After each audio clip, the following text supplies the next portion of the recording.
Ichor. Blood of the gods. Burn it, and cities fly. Course it, and metal breeds. Have it, and wars are waged. The gods may be dead, but their blood still holds their gifts, their miracles, their magic. And Calyx, it tastes awful. Tastes awful. Calyx, ichor trickles into your mouth from something looming above you. You open your eyes and see a massive war machine. A war-forged titan, ichor, pouring from a gash in its neck.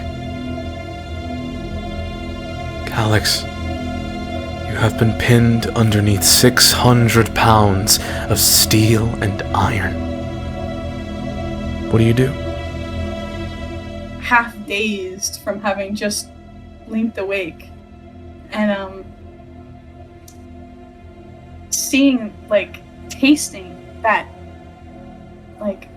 bitter ichor on his tongue. He probably, coughs and sputters as he tries fruitlessly to get out from under this colossal titan. Ichor has the consistency of amber, yet none of the taste of honey at all, of which it looks like.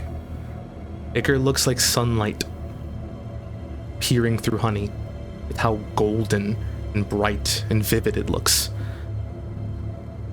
You cough it out, and you start to assess your circumstance. The titan that is above you, you see, is looking down at you, and the two glowing eyes that it does to peer down at you, you see flickers and fades.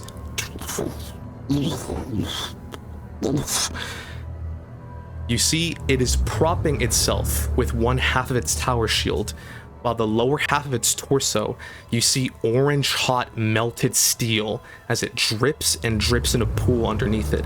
Something has doused it in something so extremely hot that it no longer is able to support itself. You think it collapsed over you. If this titan did not use its tower shield to prop itself up above you, it would have fully crushed you. So you see as it... And that is when you start to feel something. A dull, radiating pain below your waist. Do you look down to see it? Yeah. Mm-hmm. You look down. Your leg is caught underneath what looks to be maybe 700 pounds of steel.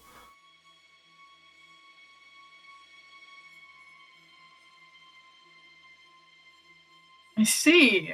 Can I look around to see what caused the melt the titan? You think you may be suffering a concussion because your head is swimming. But you look around, and all you see are clouds of ash and dust. Motes of ember flickering through the air. You feel something sharp stabbing your thigh when you hear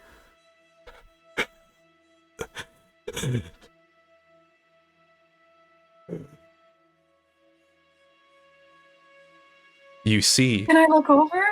You look over. You were the more fortunate victim of this incident. You see a fellow soldier trapped underneath the lower half of this titan, with its face pressed up against the hot steel from the melted sections, and you see his lungs pressed down. It's his face scalding and burnt. His arms pinned by his side. You can see his face looking up at.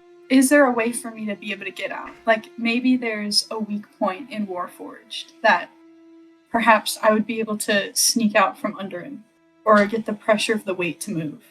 Sure, go ahead. First roll of the campaign. Go ahead and make an acrobatics or athletics checks. Your choice. Okay. The DC to get leverage from out underneath this Titan is 25. Okay. Oh, no, that's an 18. 18. Calyx, the first thing you catch that might help you out, you see your rifle a couple feet away from you. You begin to extend your arms to grab it, and just with your finger you nudge it closer to you, and that's when you notice your adrenaline has dulled your own pain, and you are fighting for your life as you pull the rifle closer to you and start to use its butt as a fulcrum to perhaps lift it, to no avail. As you begin to try and pry some more leverage from underneath this Titan, you hear something clinking from out underneath where your waist is. And you feel that sharp stabbing sensation I mentioned earlier worsen. Mm-hmm. Shards of glass fall out from your pocket. Oh, can I look at that sharp stabbing pain? Your glass bauble has shattered, and sections of that shard has embedded into your thigh and hip.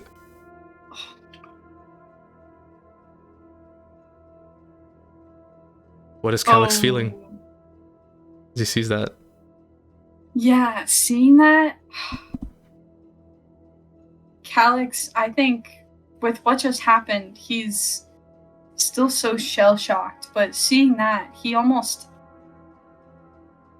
stops what he's doing to try and get out from under it, and like reaches forward to like grasp at the shards and like stare at them.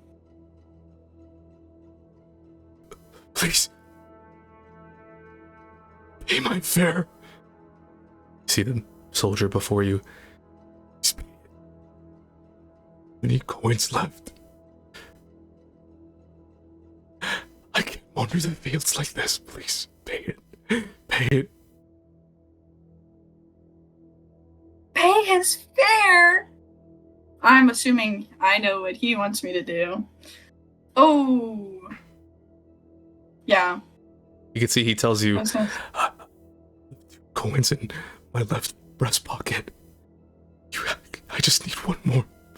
Please, when they burn me, just give me one more.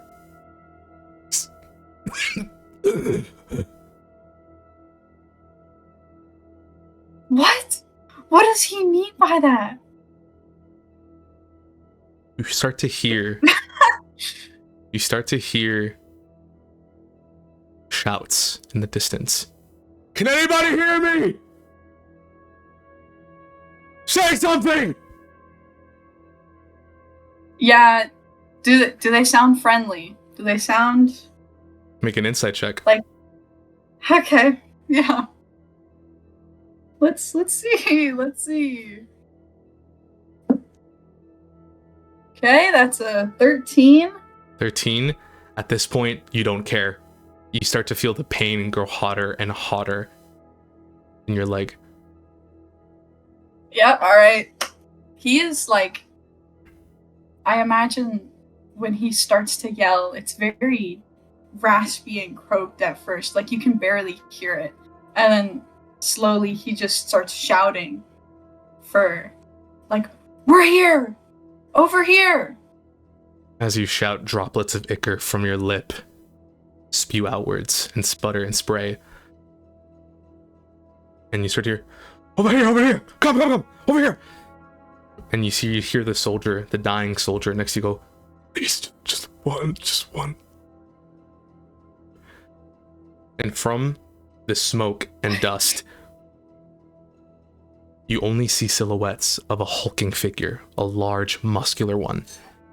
And you see two hairy, furry hands grab at the chest of the Titan and yank it off of you.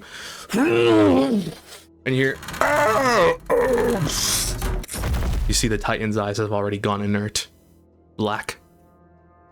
Gone. Looming above you, you see a fellow soldier of yours. You see Nigel Pemberton. Nigel, this Highland cow minotaur. You can see he got long, shaggy, woolen coat of red hair and a septum piercing, this minotaur comrade of yours. Nigel Pemberton, a comrade of yours from the Titan Company, hoists the Titan off of you. You see he looks down at you and goes, hey there, we're here to save you. You see, immediately after him, two other people follow. One, you see this half-elven man with bronze skin and long flowing hair. You see he has a large broadsword and two jagged scars along the contours of his face.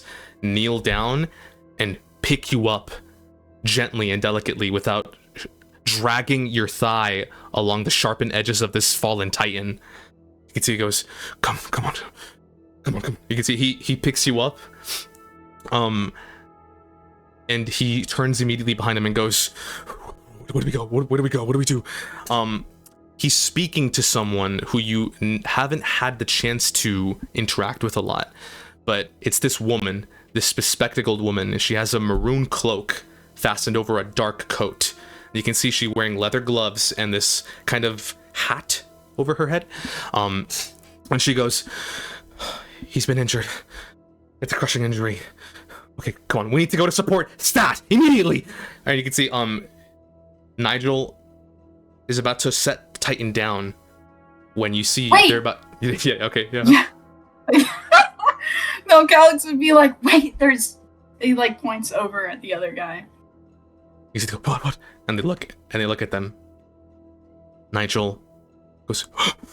And you can see with all his strength, just tilts and leans the Titan over. And your group of 4 right now looks over at this soldier. You're not a professional in medicine, but even you know this man's internal organs have been decimated. And he's only got maybe a minute left to live. And you see, he goes, I left the breast pocket. Please. My fare. What do you do? And can we, like, give him a coin? Is that what he wants? Yeah, he's asking for 1 coin. Yeah, Calix is like, to anyone who will listen, he's just like, a coin, just 1. Does anyone have anything? You can see the woman, the woman with the glasses goes, I have one. She kneels down next to the dying soldier and takes out the coin. And she looks at him in the eye and goes, you have done well, comrade. Your sacrifice will not be in vain. You will wander the halls of Elysia forevermore. You can see the light dying in his eyes. The last thing he says is, Tell them I was unafraid.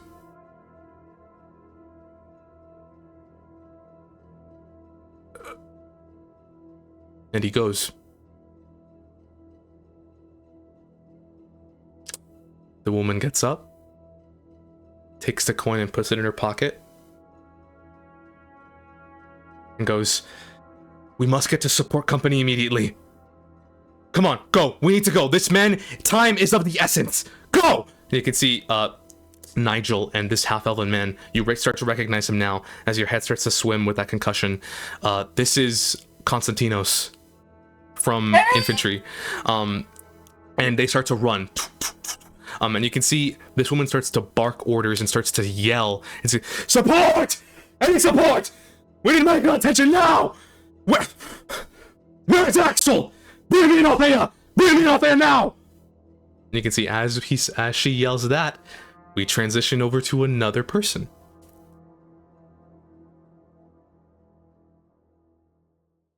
Vita.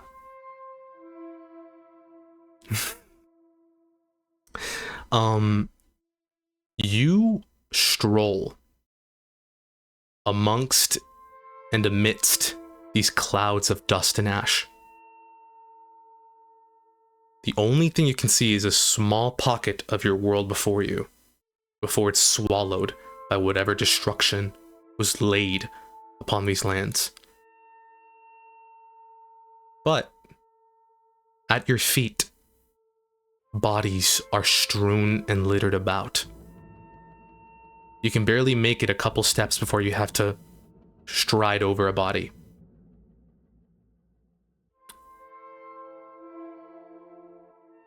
Vita, one thing that I think is a common tradition of yours is after every battle, you go and loot the bodies. Because there's one thing that you know you can get from their bodies that others can't. So please, what does Vita see, and what does she look like? Vita looks over the battlefield, just kind of numb, takes a long drag of her cigarette, and her long, faded red hair tumbles over her shoulders, and this like big, frizzy ponytail. And she's probably covered in blood, other people's blood, some gashes, and the usual scrapes. And she cracks her neck and gets to work looting these bodies. Go ahead and make an investigation check. It's only a 14. Only a 14. You start delving into the pockets of these soldiers. And you find, amongst these soldiers, they carry coins on their person. Whenever you look into their pockets and you rummage through their belongings, you always find a strange stone token amongst them, which is a material not minted in these coins. It's always silver, it's always copper, it's always gold. But you always find a stone coin in certain bodies that you can't quite pinpoint why. With a 14, you find 2 of them. Mechanical reasons, Amanda. These are soul trinkets you're getting from them. Mm-hmm. Cool. Each stone coin is individualized. The print on them, the design is always different to the person. There's always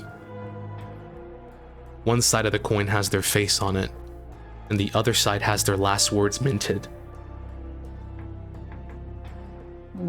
You pick up 2. And as you're collecting these, you hear a voice behind you. You hear a voice saying to you, "You know that is a sin, right?" Leica, good to see you too. You turn around and you see a familiar young chaplain. A young blonde gnomish girl in clerical vestments. You've always thought this of her, but her features are downcast and very solemn. She always looks as if she's in grief. You can see on one ear she has an earring that is shaped like an arrowhead.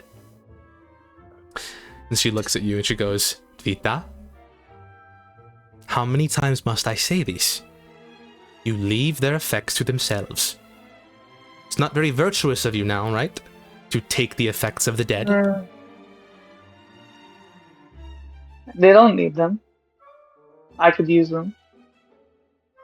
Well, Look at them. They're not using it. they may not be using it now, but they perhaps will use it later. Sure. Whatever you say. I'll go.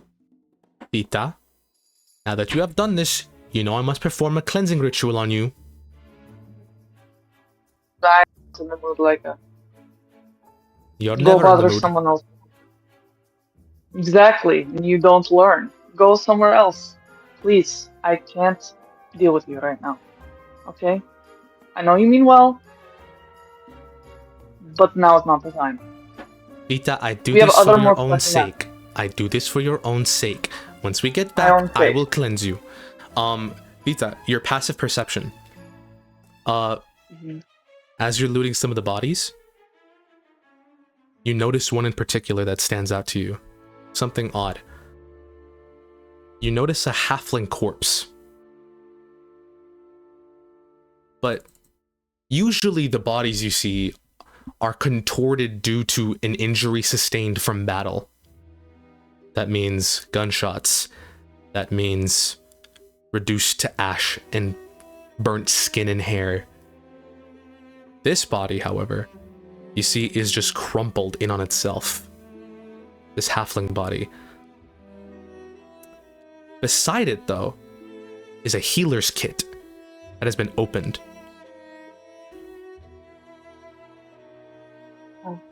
What do you do? Hold on, Leica.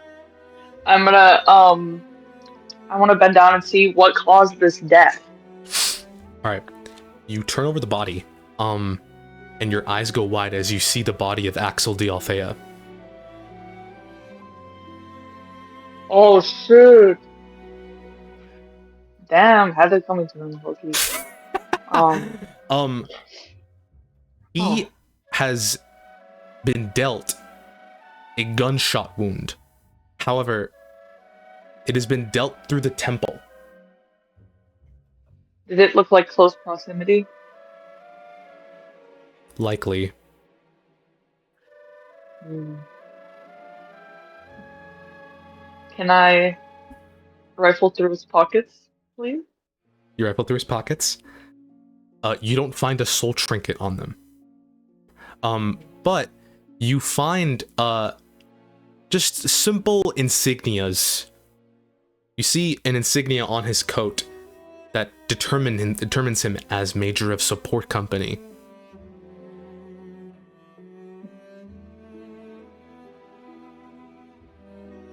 Can I look at the healer's kit, too? Mm-hmm. Go ahead and make an investigation check as you examine the healer's kit. Ooh. 22. 22, that's very good. Multiple things start to you start to peer and perceive, Vita. For one, you think about the location of the body. Axel de Althea, his body is where you would approximate that infantry would have been during this battle you were in. Secondly, the healer's kit was opened because it was in the middle of being used. You see there's gauze that's currently been half cut, and there are bottles of alcohol that have been opened and spilt. Do I know him to ever go into the field? Yes, Axel de Althea usually goes into battle once it's been finished to save wounded soldiers. Once it's been finished. Mm-hmm. Who's near him? Is there any bodies near him? You that see, looks like he was tending to them? What's weird is that his body crumpled in on itself as he was facing something, but before him, he just seemed to be isolated. Like, as you find him now, there's nobody around him that you think he would have been treating, because the people around him are dead.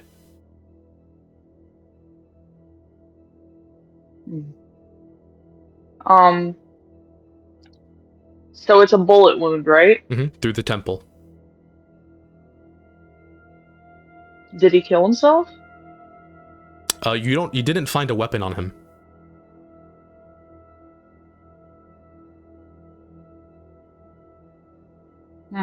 You see Leica behind you. Can I look at... She goes, yeah.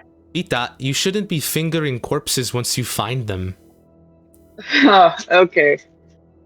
Look, I'm doing some official lieutenant investigations. Okay, you wouldn't understand. All right. There's something weird about this body. You know, there's a bullet wound, but I don't see. Oh, Vita, everyone dies here from bullet wounds. What could be so odd about that? Oh my gosh, Leica, can you please what I do understand, Vita, what I do understand is that you have sinned and your virtue has been diminished. We need to have a cleansing ritual. Excuse me?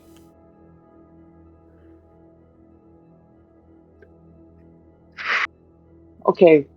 We'll do the cleansing ritual. I will do everything I need to do. But can we just do that later? Can you help me figure out what the hell is going on here? Okay, yes, of course.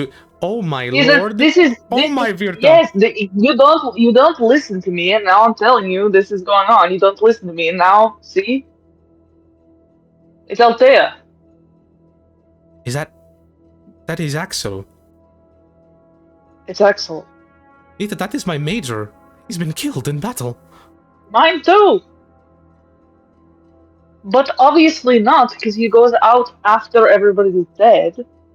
Did you know, was he like really depressed lately, or honestly, did he have any enemies? Honestly, I mean, of course he had enemies. He's an asshole. I wouldn't be surprised if he was depressed because he doesn't accept or embrace Virta's voice as much as he should have. Oh my gosh, Leica, can you just shut up for 1 second? Damn. Just like be normal, please. I am normal.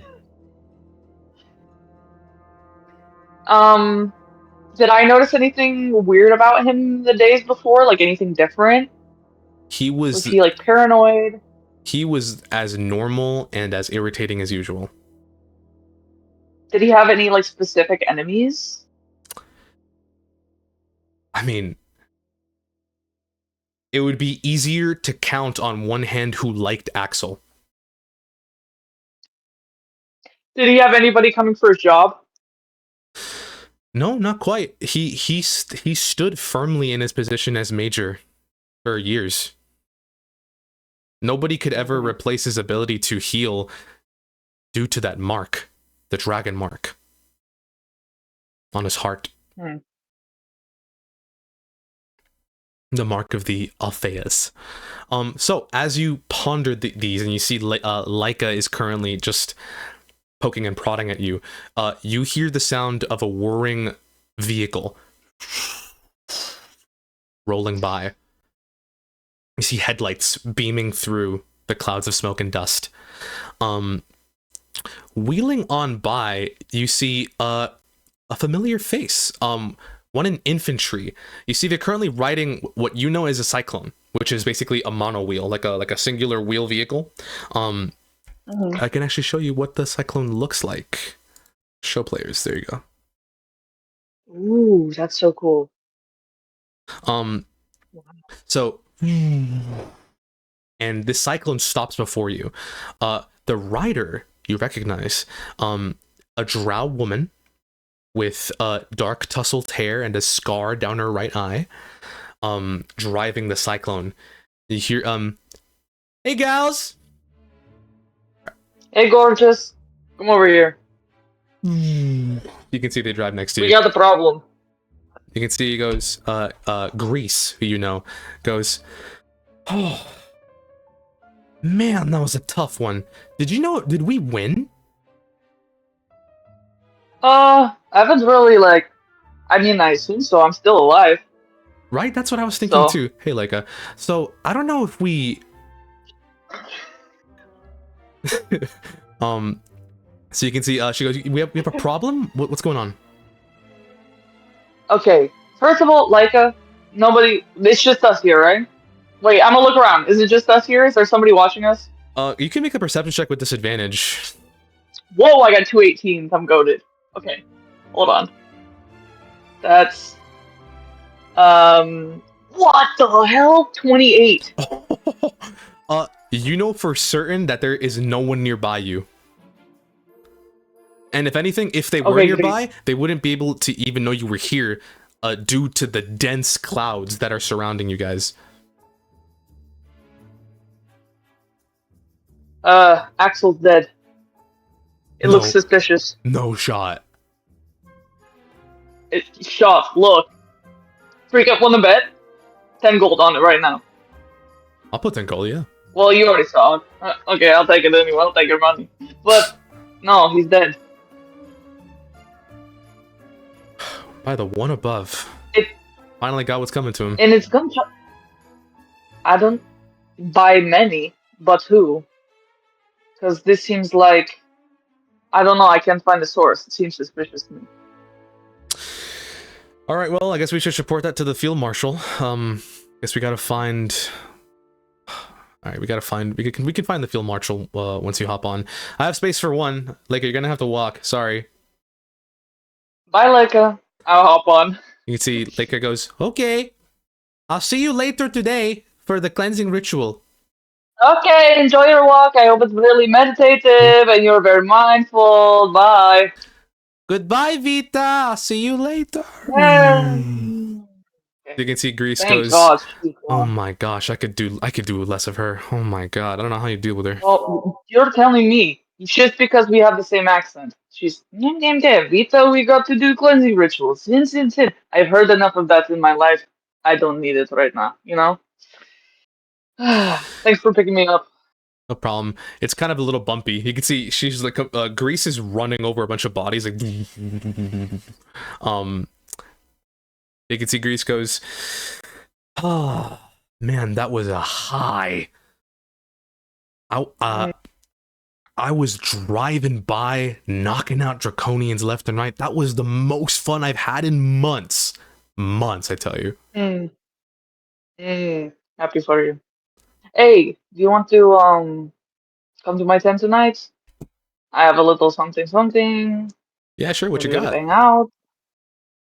Oh, what don't I got? But I got some Dream Lily, you know, have a little extra.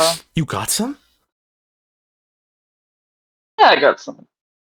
That's so lucky. They're keeping that thing under lock and key now. It's so hard to get any. Trust me, I know. All Don't right, tell well, anyone, but I've got ways.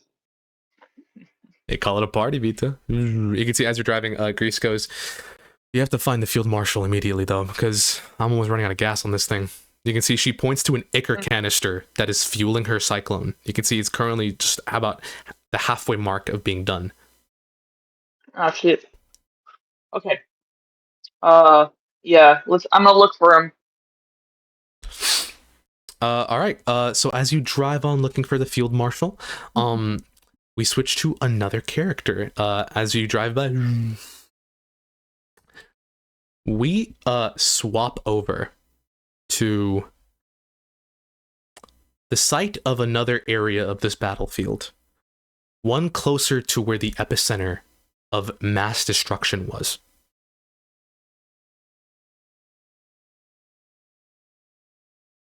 By a riverbank lie dozens, if not hundreds, of mechs.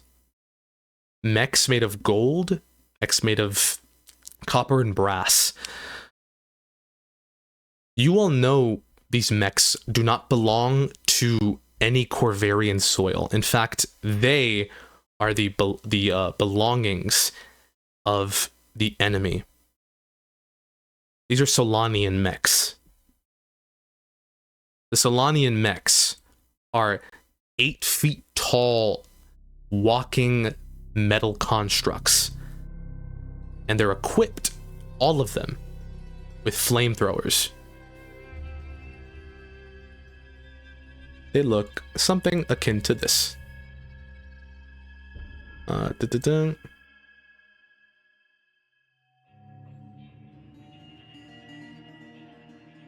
We zoom in to one of these mechs that has fallen over on its side. We hear the sound of someone screaming and running. Major!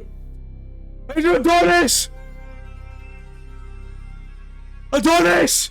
You can see running from the field with small feet is a dwarven man with a little scruffy chin strap beard and a huge hammer that the end of the hammer seems to have been constructed to look like a stamp. And the butt end of the hammer seems to be like a stamp with grooves that creates sigils when you slam it to the ground.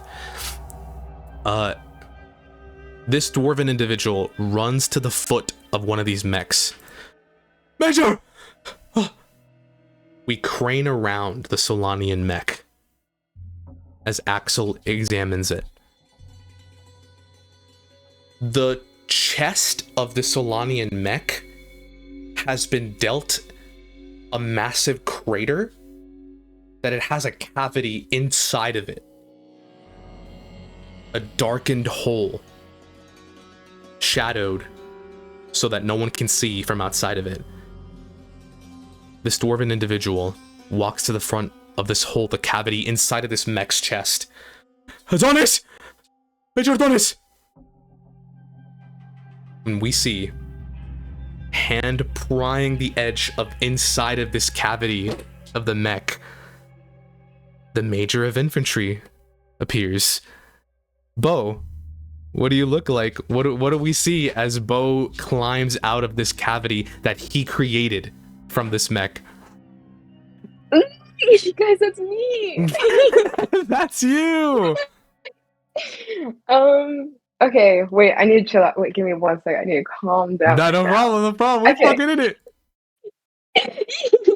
Okay, as he climbs out, I think he'd look probably not that great. I mean, he never really does anyway.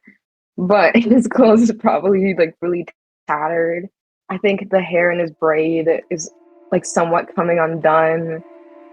I think he's probably like very injured. Like lots of cuts and bruises, especially on his hands. But you can feel his intense like stare as he is still so determined to get back up and keep going. Beautiful. Major Adonis, you occupy the pit in this mech's chest. This mech, colloquially referred to as a mastodon, are equipped with deadly flamethrowers, as I mentioned before. You have dealt such a fatal wound to this mech. It is as if a cannonball was shot through its chest, and the cannonball was you. That's actually crazy. So you see, as your hand claws your way out of it, and you're now suddenly in light and in view, this dwarven individual who you recognize as Roscoe Bell, a sapper from support, goes, "Oh, Adonis! Major! Oh my goodness! Oh, I never doubted you! Never doubted you! Here, let me help you." You can see, I love him so much. Roscoe uses the end of his hammer to try and climb this mech. It's 8 feet tall. Bo, you're probably the most lucid out of your entire company. This battle that you were just in, was one you've been preparing for months. It was known as the Battle at Viper's Tongue.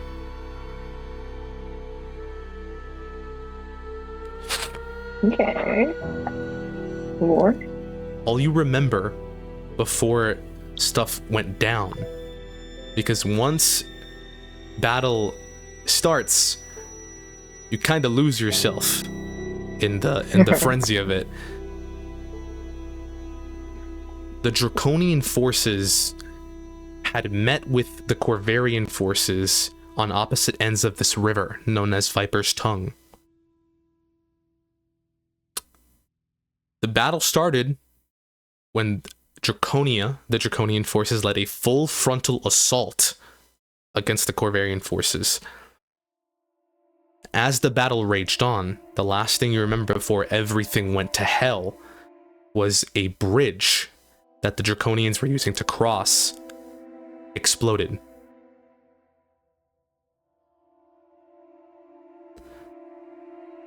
You catch up with yourself now in the cavity of this mastodon's chest. As you're clawing yourself out, you hear the panting of another individual running up to you. Roscoe's having a little bit of trouble climbing up because he's a little short. He's so sweet. But you see approaching you, you hear, Roscoe, did you find him? And you can see Roscoe looks over and you see a rippling half-orc with bluish skin and short cloud-like hair. You can you can see snowy white eyebrows pierced with a barbell on one end of his brow, and a jagged, nasty scar across one end of his cheek. This is a fellow major of yours, Major Mikhail Akin. You can see Ross goes, "Yes, he's inside! I'm trying to help him!" You can see he goes, "Okay. Major, I'm here!" Mikhail helps Roscoe up, and both of them start to climb the top of this mech. What they don't realize, though, is that you never needed any help at all. Because... Guys, I can get down. an array of metal gauntlets float in and grasp your hand and pull you out from out of the cavity. And you see, as you now teeter on the edge of this cavity, the hands form step stools for you. Stepping stones for you. He's just farming at this point. Yeah. You can see as they notice that you don't need any help at all, you can see that, like, Roscoe doesn't care. He just kind of like, hold on, let me help, I can help. Hold on. Mikhail goes, wait, Major, before you leave, make sure you collect the phylactery inside.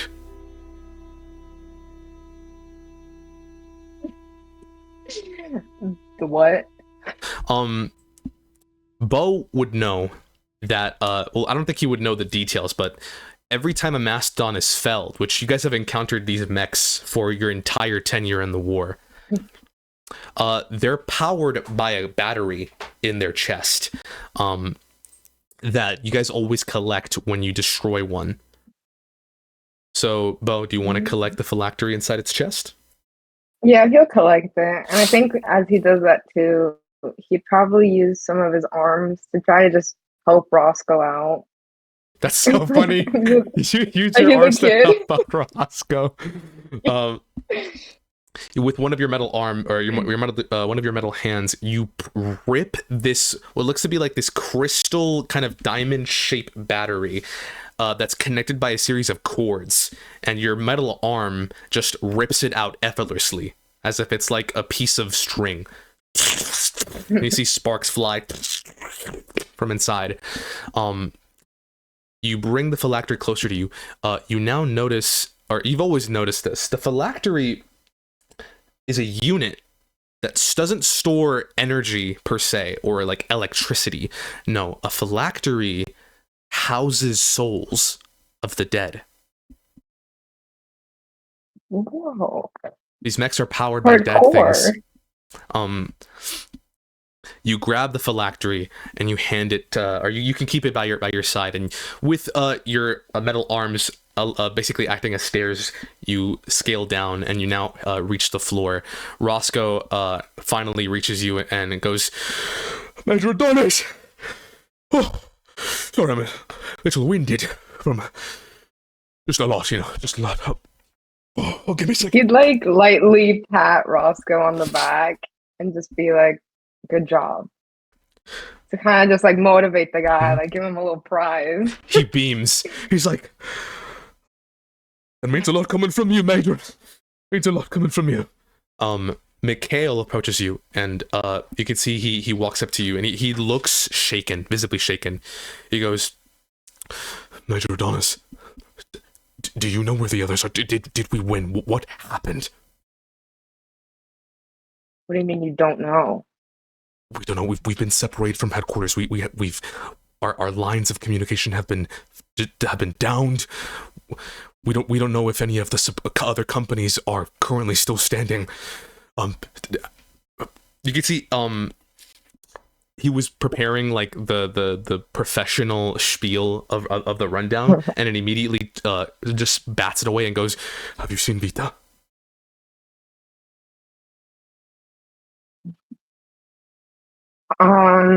We'll find her. We'll find everyone. You didn't see her at all. Okay. Collect yourself right now. We don't need that. There's a lot more than just Vita right now. You're right, Major Adonis, you're right. Come on. You two, follow us. We must contact the field marshal. We have to find Honora Holmes. You know what Bo's gonna do? What is Bo gonna do? He is... Okay, this might be a bad decision, you guys, but I don't know. Go for it. We love bad decisions. Okay, so he's gonna ask Mikhail, who exactly do you know is standing? All I've ran through are where the infantry company last stood. I saw Fergus. In infantry. I met Fergus with Lady Kiara. And they told me that a lot of Titan has fallen. We need to check it and see if what Warforged still remain. They've been... you can see he looks at you gravely and goes, "Adonis, it's not looking good for Titan. They had to endure the vanguard of the Solanian forces." To put it in simple speak for you, they blew him up. The Mastodons carry flamethrowers, and the Titans carry shields to guard people. Whenever these two Warforged are pitted against each other, it usually always results in massive droves of Warforged being destroyed, because it doesn't matter how much you can shield people, their shields are made of metal, and metal heats, and it heats easy. Oh. No, Warden. Okay, you know what? He kind of gets Mikhail's grind. He doesn't want Warden dead. He's like, "We need to go." He wouldn't say it, but Mikhail, I think, could tell that's when Bo's like, because I think Bo is just so easy to be like serious in the moment, but that's when he crumbles a little bit. Yeah. But okay, you know what Bo's gonna do is he will. I don't know if he already has it activated. If he doesn't, he'll activate his like mask, his astral mask. Yeah. What does that look like? Okay, I don't know how to draw this, but I've come up with an idea of it. It's like, okay, this might be a little weird to explain. It has a lot of moving parts on it. Ooh. And I imagine that these parts will like sink and divot and move all to like create a face. Cool. And that's how it swaps between multiple faces. Oh, that's sick. That's fucking hardcore. That's so cool. Like the imagery of like plates moving around, like it just quickly shifts into another. That's amazing. That's kind of my concept for it. I don't know how great that will be, but and when he has that mask on, he can project his voice 600 feet. Ooh. Oh my god. So I kind of want him to announce something, but I don't know how good of an idea that is, because if we didn't win right now, it's gonna be a lot of people on us. But I don't know, because I don't want to give out too much information. Be like infantry and Titans still standing, and then it's like the enemies know that too now. I don't know.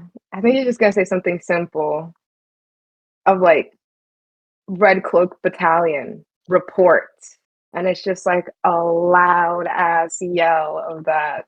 Hell Also to yeah. kind of give people hope, like we are standing, even though it's just like 3 of us right now. But let's not think about that. 3 that you know of. That you know of. Yeah, your mask is built in with this essentially like booming speaker. Like, in order to amplify your voice, it has to distort it a little bit. So you hear your words kind of grind and grumble as it echoes from 600 feet and beyond. He'd add at the end the thing of "we're still standing." Also, maybe to scare people. I don't know, give hope. Yeah. He's just saying shit at this point. As you yell that, we follow the sound of your voice to another individual, our last individual to shift towards.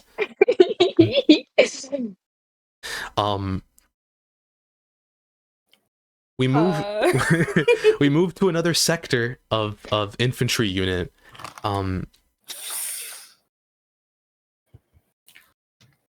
Jolene.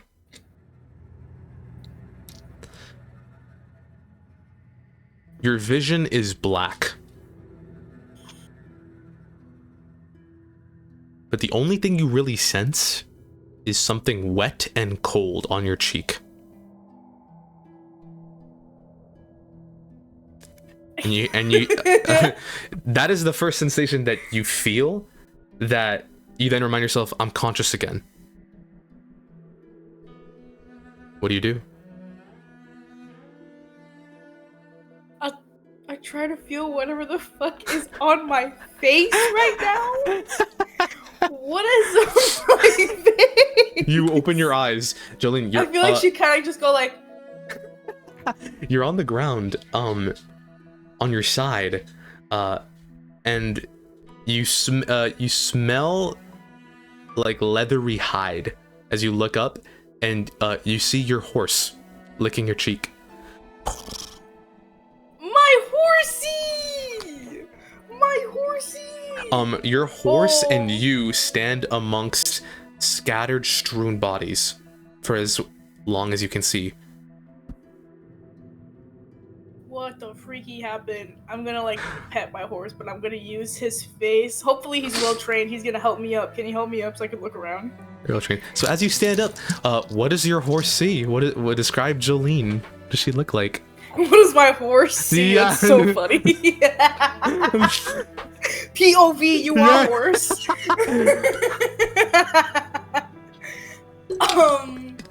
Oh man. I think the horse would see an older, thinner woman. She's got these cute, fluffy fox ears, which are probably fucked up right now. I'm not gonna lie. I don't know what happened. Again, probably looks really fucked up. But I don't know what else to describe. She's got like short hair. I kind of forgot what all of you said. That's crazy. You guys did really good. That I just was like selling no, it's okay. It's okay. All right. No, yeah, and she just pets him and like tries to like hook her arm around his face, or the horse's, I don't know the gender of the horse, and try to use him to get up. The horse is domesticated enough to help you out. You see the horse was, you think, deliberately trying to wake you up. It recognized you from this crowd of dead people and knew that you were alive. Was it mine? It's yours. What happened? It is mine. It is yours. my horsey. Okay, so she'd be happy about that. I think she'd feel really relieved to see that her horse is at least okay. Do I remember how I went down? All you remember was your heart pummeling against its ribcage as you were ready for a full frontal assault from draconian forces, as you were standing side by side with your cavalry, when all you heard was maybe a moment. You felt heat erupt instantaneously, and you were propulsed off your horse, and then your vision went black. Oh shit, I was exploded in. That's okay. Okay, at least my horse is okay. I think that's all she's thinking about right now. She's like, okay, Yeah. that's my horsey's okay at least. You mount your horse. And I think she'd like look around and see like who's dead around her actually. I don't know if she'd mount it just yet. Like who's around her. Like your stomach sinks into a pit within itself, as a lot of the faces that you look around you are people that you knew in cavalry. Oh. And they have that... All from the explosion? No. Okay. At least there's that. They died fighting, not... Oh, but wait, that's like a lot of people. Do I see anyone alive? You might... If you want, you can start investigating. You can make an investigation check to see if anybody's alive. Yes. I'm gonna try to look around. Because what the hell? 14. It's not that you're bad at medicine or checking around for people. I just think it's too disturbing to look these in the face, these bodies in the face that you knew breathing alive and well, and you knew some of their stories too, and you just kind of shy away from having to confirm that the people you knew are gone. As you are investigating these bodies, do you mount your horse? Yeah, sure. I'll mount him. Did I hear what Bo said, or am I like, was I like dead? I honestly think Bo's voice is what awoke you before like it was the sound of the sound like getting you up. The tremor. Yeah, the tremor. So probably not. So yeah, you start Maybe she heard him in her dreams. You start to trot through the battlefield. It's so hard to see anything through the ash and dust. Until you hear someone running fast beside you. And they rush past you. They don't even bother to look at you. You see they trip over a body. They get up, and you can see as they're running, they take off their cloak, their red cloak. They unclip it off themselves, shuck it away, and start to run. In the distance. What the hell? Okay. Can I shout at the... I think she'd just be like, what are you doing? Like, who... They turn who around. Is it? Do I know? No, you don't know this person. They look to be a half-orc man. They look at you for a split second as they're turning and they're running, and they just kind of like, their eyes widen as they look horrified that you've spotted them, and they just start running faster. Oh, them motherfuckers leaving. Oh god. What do you do? I think I'm gonna try to run after them with the horse. Okay. You start to gallop. It's so easy to catch up next to them. You're immediately astride beside them as they're running on foot, just like carefully. They have to mix speed with caution as they try to run over bodies and debris and rubble. Oh my god, yeah. They just like, please, just leave me alone, please. Let me go. Oh. Okay, I think she's gonna. Okay, she for sure would try to talk to them before trying to like capture him. I think she'd probably try to be like, you know, wait. You know you're as good as dead out here as well. You I see, think she'd be like trying to as she's like trotting up to him, like kind of panicked. You know, like trying to convince him like stop running. You know, like I won't report you if you just stop. Keeps You should running. stop. Keeps running, and keeps running. So he's like he's not hearing anything. Oh, he's hearing you. Still running.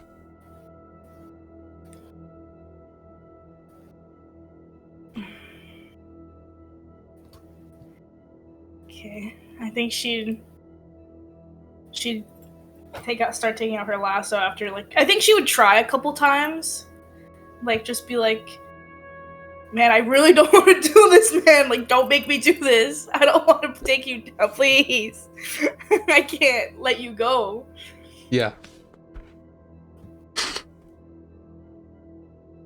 I think she'd take out her lasso and do I have to roll for that? Yeah, go ahead. Let's go ahead and make a grappling contest. So your acrobatics contested with this person's athletics or acrobatics.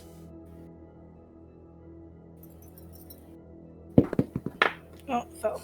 Sorry, I don't have a dice cage, so there's gonna be a lot of cocked ones. It's okay. A lot of cocking. Whoa. A lot of falling. Whoa. Hey. What the hell? That's a 7, by the way, from the soldier.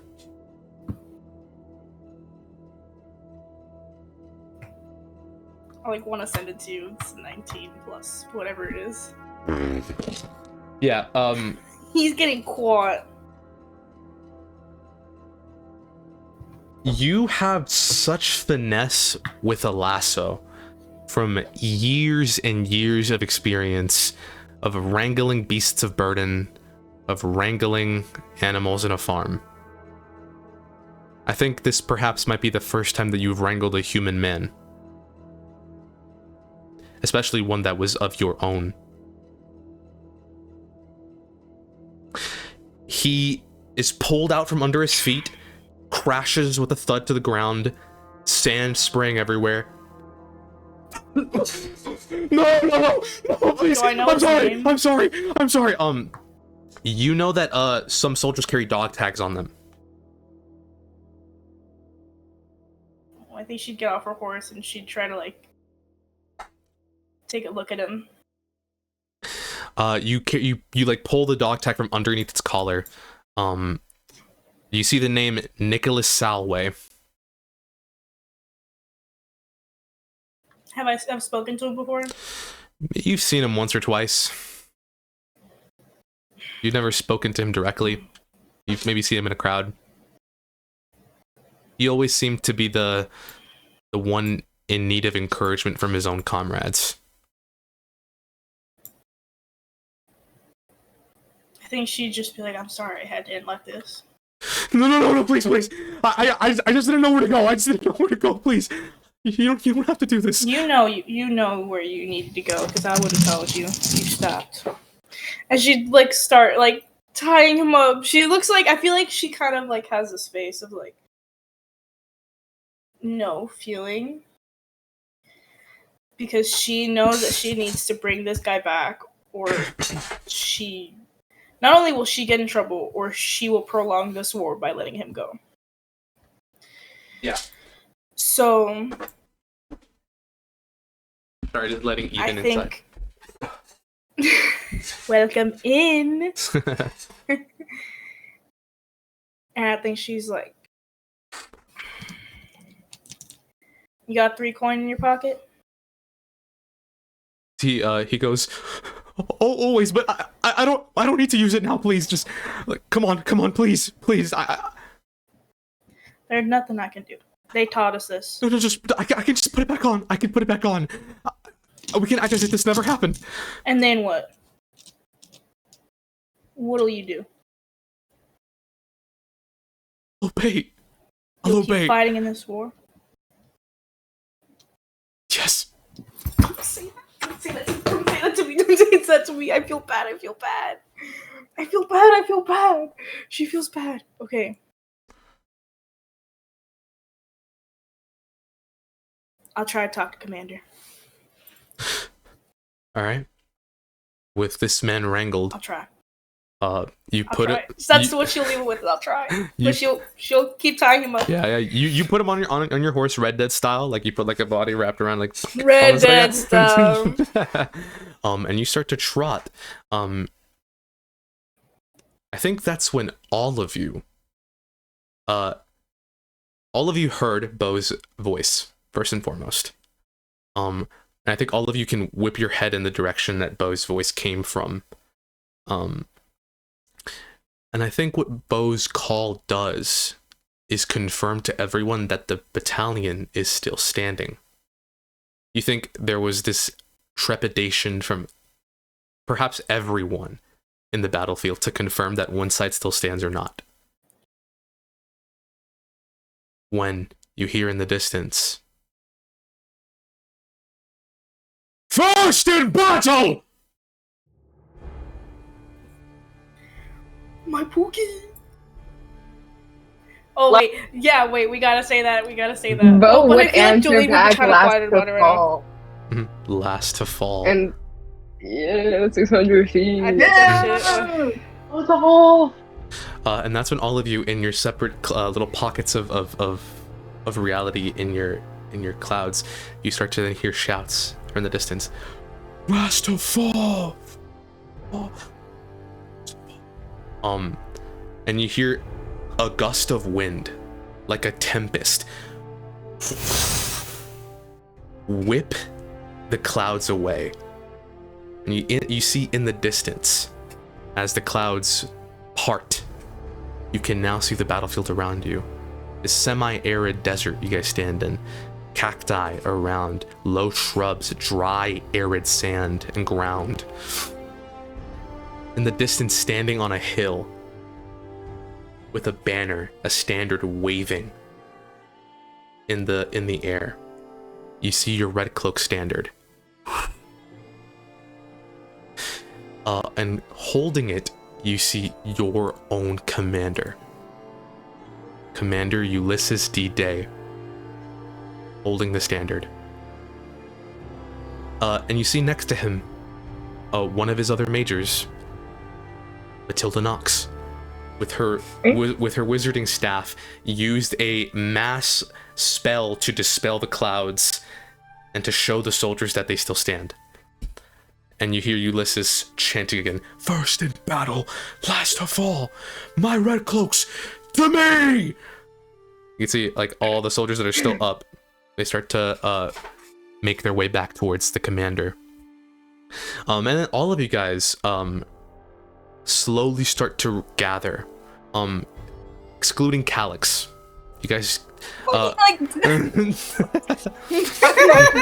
unmuted, I'm sorry.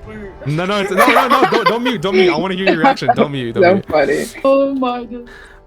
You guys walk. Oh my days. You see Grease turn immediately around, like, oh shit. We'll turn back around. And slowly you guys all start to reconvene, and you start to see more numbers. Crowds of soldiers start to gather again. Beau, you see Vita. Vita, you see Beau. Beau and Vita, you see Jolene. Oh, she does not look happy right now. Beau would signal to Mikhail that Vita's over there. You can Jokingly be like, "There's your girl." It's really weird. Mikhail waves that aside and he goes, Vita! Vita! You can see he runs over to you and goes, "You're safe. You're safe." You too. Like she, like you can. It's hard to see, but she's like visibly like relaxes, seeing that he's okay, and she like gives him a hug. You see, yeah, Can I? as you give him a hug, you can see he was ready to scan you like your entire like up and down to see like where you were injured. I'm okay. So sweet. I'm alright. Are you alright? I do not matter You now. okay? You were in the heat of battle. I am The completely... hell you don't matter. The hell you don't matter. I'm gonna see if he has any wounds. Sure. You don't have to roll for that. It's pretty easy to check.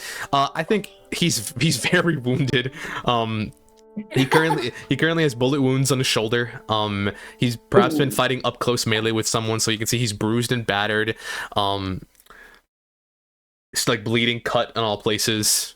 Similar to you guys. You guys all look very bad, very worse for wear. Oh, yeah, Mm-hmm.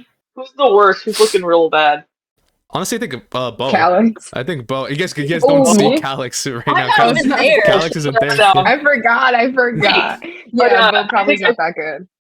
Yeah, Vito, like, Bo, sit your ass down. I'm gonna help you out. And then I think she'd realize, like, where's the kid?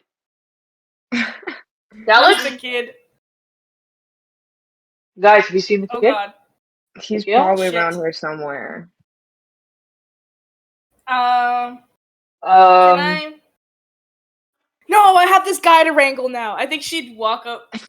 She'd like sidle up with her horse. She would look not happy. You'd probably see the guy in the back. Have you guys seen Calyx and Theo? They'll be here somewhere. We gotta regroup first. alright, No we point should she's stressing like, about it now. Grouping, I don't see them. I don't see It's not them. all of us right here yet. Okay. Bo, you think the commander will have one pardon in his heart tonight? Look around you. None of us will. Mm. Oh, guys, Yeah. I have some crazy tea. Axel? Wait, don't tell anybody. This is Hold between you and me. on. Hold on. I got cargo in the back. Oh, another one? And let's wait for the kid. Okay. I don't know how much of this battle I actually experienced, so yeah. Alright, I'll pump a cure wounds into Bo. I'll like slap him on the back. And like hurt Smack him. but then it like heals him for a little bit. It gives you I'll give you 11 hit points. Thank you. I mean, he's at full right now, so I don't know how many he would have. It's just for flavor. Like, Oh. you could say like your Yeah, wounds for get stitched flavor. up. Flavor. But he would be like, Of I flavor. don't need that, but thank you. He's And I'll lying. tell Mikhail, like, find me later. I'll help you out. I will. You can see Grease and on the cyclone next to you goes like, ooh, you're gonna see him later? You're gonna see the major? Oh my gosh. I'll see you later too. Go drive, go later. make a little fun drive. Yes. Good to see you guys are all alive. Yes. I'm worried about the kid. You should find him. We'll find him. Oh, Bo has like 100% confidence Calyx is fine. Like, like he has no doubt. He's like, he's probably alive somewhere. You can see as you say that you hear as the awoken soldiers start to gather, you start to now hear like shouts, Jolene! Jolene! Yeah! Baby! You hear a crawling desperation, like somewhere around you. Oh. Jolene! Jolene! I think she'd probably run over a little horse. Gallop on over. You see, as you I'm fine. you I'm gallop fine. over. You see Give me a second while I pull this guy up. My baby. Wait, what did you put for him? You see a lean man with long tousled hair, the color of dark coffee roast. You can see his hair has been woven into braids like a rattlesnake's tail. And he's got a bunch of beauty marks dotting his warm ochre face. And what you usually know is his gentle smile, his gentle casual smile, has been contorted and twisted into gritting teeth, wide eyes as he's shaking a soldier in front of him. Have you seen Jolene? Where's Jolene station? You can see he's like, I don't know, man. I'm still dizzy. You can see just like throws up next to him. Chill out. You can see he looks and He's goes, gonna punch him. yeah. He was wheeling back before he saw you. Oh, okay. Let's not punch another guy. Jolene! Jolene! He runs up to your horse and goes, oh my days, Jolene. Oh my god! You can see he just like just jumps up and hugs you by the neck.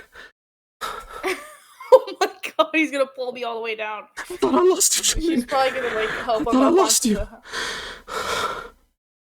you. Well, why? I heard the cavalry got raised. Oh. What do you mean the cavalry got erased? It was raised. Weren't you located near the blast? Yeah. I mean, I got up and I saw a lot of people. Listen, How many of us are left? You have to be concussed. Wait, listen, there's something important. Where are the others? Like, I saw Bo and Vita. I was trying to find you and Hey, this is Calix. important. I heard the Titan Company had to circle around and protect support during the battle, but I think something might have happened to Calix. Oh shit. We gotta go to support now. So, did they bring him back already? Do you know? I don't know, but I just So I think get on my horse. I heard a bunch of Titans got wrecked during the fight. He gets on the horse. Titans. All right. Get on the horse. I'm taking you back to Bone. I'm gonna race back to Bone. So you guys, tell him. You guys regather. He tells you all the same thing, and all of a sudden you guys realize, oh, this is important. Calix actually might be injured now. Something during the battle caused support and tank to collide. And as we said before, tank and mastodons don't go well together. So you guys all start to rush towards where support company might be gathering and congregating, and we switch over back to Calix. Calix, a small temporary like medical area has been set up where you see a bunch of bedding has been laid for wounded soldiers groaning and moaning in agony. You see some of them have been dismembered, some of them are currently suffering gun wounds, and they place you on one of these beddings underneath some tenting. You can see it's a really frightening time for you because your adrenaline is starting to wear off. And you still currently see your glass bauble embedded in your hip, and you feel that pain become less dull and sharper and hotter and hotter. And your tongue is caked in ichor. Oh my, I think during this, My days. he's like, because of the pain, especially starting to come back to him, he's kind of choking out like, Wait, where are the shards? Where did you pick them up? Are they like he's like looking around for like someone to listen to him? Costas, your comrade, it goes, I picked up some while I was there. I only got as much as I can. You can see Nigel goes, I've got some too, right here. And you can see they start like pulling together their shards. You can see Kostas goes, I know this is important to you. I'm gonna put them right here. You put them on your bedside. You see that bespectacled woman.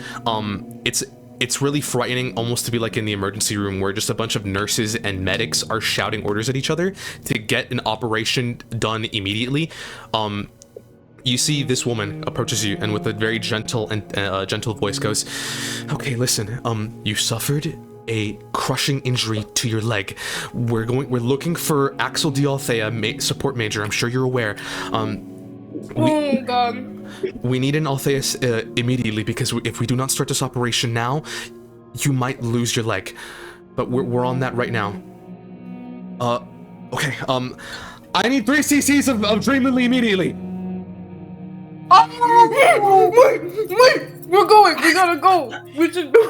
It looks like he goes pale, probably paler than he already is, and he's like, no, don't.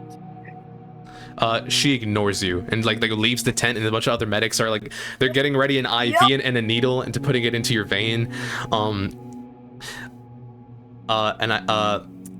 Let's see, go ahead and make a dexterity check. You as guys as a group. So go ahead and make choose 2 of you to make a dexterity check. You want to beat a DC 15. Does my horse give me advantage? Yeah, let's say your horse gives you advantage. Yeah.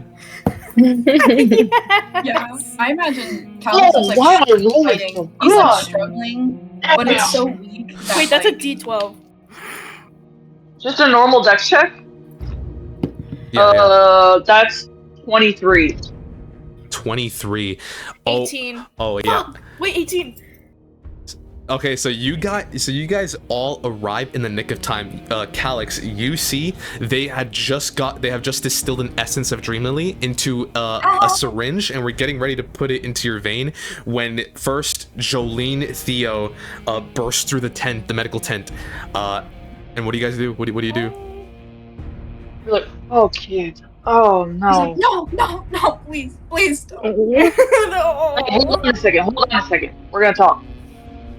I'll try and, like, stop the nurse. We're gonna talk, okay? Yeah, I probably sent in Vita honestly first so that she could stop this whole thing. She knows what she's doing. You can see the medics are like, we cannot stop. We need to begin immediately, or else he will lose his leg. I'm gonna, can I try and assess the damage if it is, like, if we have a few seconds to talk, or, like, how painful is this gonna be if he does not take that? Go ahead and make a medicine check. What do you The DC is a 15 to see. Can I actually do, like, can I use my Whispers of the Dead feature right now? Oh. Whoa. And, like, kind of close my eyes and, like, kind of listen and, like, stretch a little bit, and, I want to get proficient in medicine. Awesome. For Yeah, the day. absolutely. Okay. So that was a, so that's 20. 20. Oh yeah, you beat that by 5. So Vita, what does it look like as all of a sudden you're aided in this assessment by otherworldly things? It's like, I think she just, like, stops and, like, kind of, like, tilts her head a little bit, like she's, like, listening to something, and, like, takes a deep breath and, like, kind of moves back into herself a little bit, like she, like, left for a second. Mm-hmm. And then, like she has, like, new eyes. She, like, looks into this, like, now she knows what she's doing. And she looks over Calix's wound with, like, she was shaking before, but now she's has surgeon's hands. Awesome. Very calm. Awesome. And is looking over Calix's with a cigarette in her mouth. Yeah, I'm gonna also prop myself up next to him. Like, it's okay. She's probably, like, pulling out the mama, kind of. Like, Yeah. it's fine. So Calix's injury. Shit, the guy. Calix's injury is extreme. He's probably an intense amount of pressure has been put on his leg. It's still unknown as to whether or not his bone is broken, like the femur bone. If it is broken, this is bad news. But Calix is still currently under the effects of adrenaline. But once that wears off, he's going to be in agonizing pain that it might send him into, like, hurtling shock. He, like, needs Look, it. guys, I think he needs it. It's medicine. Okay, can I tell the nurse, like, let me take over, and, like, kind of, like, give her a look, like, I'll get him to take it. So you see, as you're talking to this nurse, that bespectacled woman from before, as she rushes into the tent, Bo, you recognize this person. I think all of support does as well. This is a medic. Her name is Salvina Valentine. People usually call her Sally. Oh. So you can see, you start speaking to her. You can see the nurses are like, "What? We don't know if we can defer that." You can see Salvina, like, walks up and goes, "Do you know this individual?" Yes. You can take over in a second. Just trust me, okay? Lieutenant Recon, Lieutenant Boschkov. Go ahead and make a persuasion check. I'll give you. I'm trying to pull my rank. Yeah. I was about to say. The DC to do this would have been 18, but since you pulled rank, I'll decrease it by 5 to 13. Can I pull rank to help her too? Sure. Yeah, you give an help advantage. Yeah, pull major. What do you say? Okay. I think he would be like, I don't know. Like, we all know he's the major, so he would just be like, we are going to take care of this situation first. Let her do what she needs.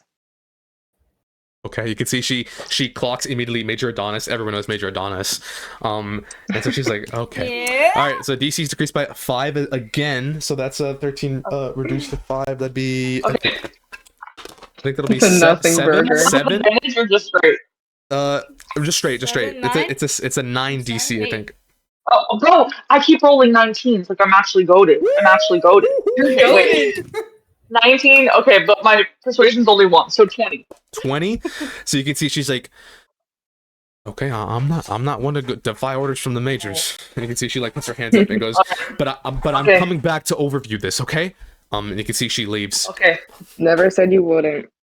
All right, I'm gonna take her dream release thing, and I'm gonna come up and I'll be like, okay, kid, it's okay. You're not gonna have to take this. It's going to be okay. I'm gonna go get an alternative. Okay, I know what I'm doing. And I'm gonna turn around and I want to like act like I'm looking in a box, but I want to cast minor illusion on the vial to make it look like it's something else. Oh, my genius. God. Awesome. Yeah, you can do that for free, for sure. They all trust you. That's really Okay. smart. I'll be like, okay, so this is something else. And I'm gonna try and make up some bullshit of like just maybe some chemicals. I think, Like, yeah. Uh-huh. yeah, just very confident. Just this is Emily the I'll make some Outside. potion. This is a special healing potion that I've been working on. Okay. They don't know about it. You I think during that, like, and when you were talking to the other lady, Calix is just like, he's breathing really heavy, and at some point his hand like really clumsily like goes towards Jolene, like in comfort. Like, and yeah. he She would totally like grasp it like he's just kind of like probably like a tear runs down his eye because that pain is really kicking in, and he doesn't even try to check if it's verified or not. He trusts Vita, and he just nods at her and just you know. It's gonna be okay. All right. And he's like, thank you, Vita. It's gonna be better very soon. Okay? You see Theo also sidles up next to you. You can see he starts petting your head. You can see he gets a little bottle of a canteen of water and goes, "All right, kid. All right. There's my brave soldier. You're good. Here, wash your mouth out. Wash your mouth out. What's in your mouth? Is that?" Yeah, he starts like washing your mouth out of the ichor so you don't just taste that. You can see you start like gargling it and spit it out. Yeah, he like stares at Theo for a second, and he kind of like stops for him. He's like, Theo, please, can you know how to fix things, right? You have mending, right? Theo, please, if there's anything you could do for me now, please help me. You can see he goes, what's wrong, kid? What's wrong? And he looks over to the bedside and sees like you looking over at it, and he goes, "Oh, progenitor below. Okay, Please, Theo, this is the last thing I have." No, Cal, listen to me. If there's one thing that I've been training for all my life, it's to use what my skills are for good. This is good. This is good. This is what I've been made for. You can see, he's about to scoop it up when through the tent cover, you see an individual peer through and just like immediately go through the tent cover. You guys see Bernardo Feek. You guys remember him? Bernardo from the session. Bernardo from the .9. Yes. You see this middle-aged man with the short hair and tight coils. You can see he's got like a lot of smile lines. He has like an apron, a red shawl, but the thing that stands out is his right arm is a prosthesis, like an arcane prosthesis. And protruding from that metal arm is an additional arm. So he essentially has 3 arms that can help him. Dang. He pops through and goes, "Hello, I heard Theo's inside. Theo." And you can see he walks inside. You can see Theo whirls around and goes, Bernie, what's going on? You can see Renato goes, "Theo, hello everyone. We need you immediately. We have just brought in members from from the tank company. We require your assistance immediately. Come on." And you can see he grabs him by the arm, and Theo's like, wait, hold on. Oh no, wait. I'm actually gonna keep him here. Calix shouts Theo too. He's like, Theo, Bo would ask Wait, can I look at Bo, Bernard, please? like, what do they need Theo for? Like, what is the issue? Like, are the Titan units okay? You can see Oh my God. Bernardo goes, Major Donis, no, if I'm being completely forthright with you, Major, the Titan Company is not good. They are in shambles. We require all artificers on deck immediately to provide aid and assistance. Theo, I think you need to go with him. You're kidding. It's okay. Don't It's you gonna see be the kid taken here? care of. You can see Kids got help right now. Half our battalion got it. doesn't have it. Jolene, we've got it under control. It's gonna be okay. The kid's gonna be okay, and we'll repair his heirlooms later. Okay, it's gonna be okay. And Yeah, because she's and then I'm pissed. Vita's Bo gonna would look be at like, we're gonna be here for Vita. him. Someone needs to be there for them. They got no one. I'm gonna take this moment to give that injection. Yeah. Oh, Okay. So obviously Vita, you know that like the amounts of Dreamland they give to soldiers are not, they're not frugal with it. They're not giving them excessive amounts. It's always just perfectly measured to the amount they need to survive. And the same is true here. Yeah. So you inject it to Calyx and you make it look like a substitute. Beautiful, perfect. Theo looks at Jolene and Bernardo, and you can see he's given a choice right now as any. Jolene, you know that over the years, Theo has grown very, very close to Bernardo. They work together very closely, and you know that Bernardo, Bernardo, like a father. like a father figure. I don't know. I don't know. Bernardo, as you know, is very fond of Warforged. And Theo can read that in his face, and he hears his one of his majors, superior to him, say, "Go, do what you need to do." And Theo goes back to Calyx and goes, "Oh, okay, Bernie, I'll be there, okay?" But he goes over to Calyx and goes, "Hey, kid, hey, Cal, listen, I can't do it right now, but I can do it whenever I want to. Listen, I don't need to be here to fix it, okay? Just be patient. Just here, if you want, I can just take it, and maybe in my free time I can fix it myself." Oh. Or we can leave it here. Oh. We'll make sure. How all the lucid pieces are is here. Calyx, honestly? You start to feel Broke in and out, man. like a cold feeling start to like radiate around your arm. So you think it's being injected into you right now.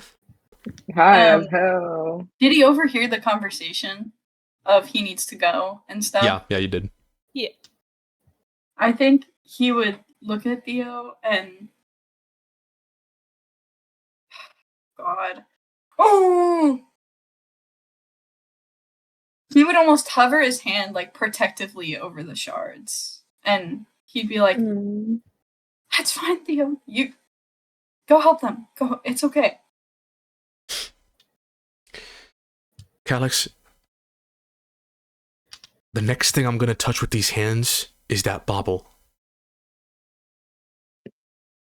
Okay? Nothing else. Why are you laughing? JJ. I'm sorry, JJ's the next like, thing I'm gonna touch. is these In the gutter. It's our apartment in the gutter. Sorry. No, it's okay. It's okay. Yeah, Funny. you're in the apartment with the gutter, and you made me laugh now. I think, yeah. This is kind of funny, but I think Calyx, like, he just kind of, despite the situation, he kind of like lets out a wet laugh, and he's like, "Go on, Theo. I trust you." Okay. You can see he starts to go over and he looks at Julian and goes, "I said the right thing, right? Cool." He runs out. So he runs out and Bernardo looks at you, Adonis, and he like nods at you and goes, "Thank you, Major." He runs out of Bo would but he would have liked to step down a little from like major tone, and he would be like, "Just please help them." He runs outside. As the tent cloth is about to flap closed again, Bo, you catch glimpses of this line of 10 feet tall titans, these warforged colossal machine constructs. They're being wheeled out with the help of other still standing warforged. But you see some of them are being helped by other artificers there who use some spells and some magical arcane techniques to lift these nearly 1 ton heavy constructs. When you just barely catch the glimpse of one of these warforged titans having tags on them, like graffiti tags on their waist. That's his buddy. Oh my god, no, Buzz gonna look away. He can't be doing this right now. He's hoping and praying Warden is fine. And it's okay, and everything's gonna be okay. And you know what? Calyx needs his help, so he's gonna sit right next to him. Focus on Calyx. I do have a question. Yeah? Can I have dropped off the guy off somewhere to the commander before this real quick? Or is he just sitting on my horse? He's just Can I sitting have there. knocked him out if he is? Yeah, sure, you can knock him out. Punk. Can I have knocked him out? Yeah, before? Yeah, you can knock him out before, like Red Dead. Shut up! Pink.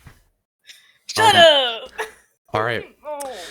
So, you guys perfectly prepare Calyx for his surgery.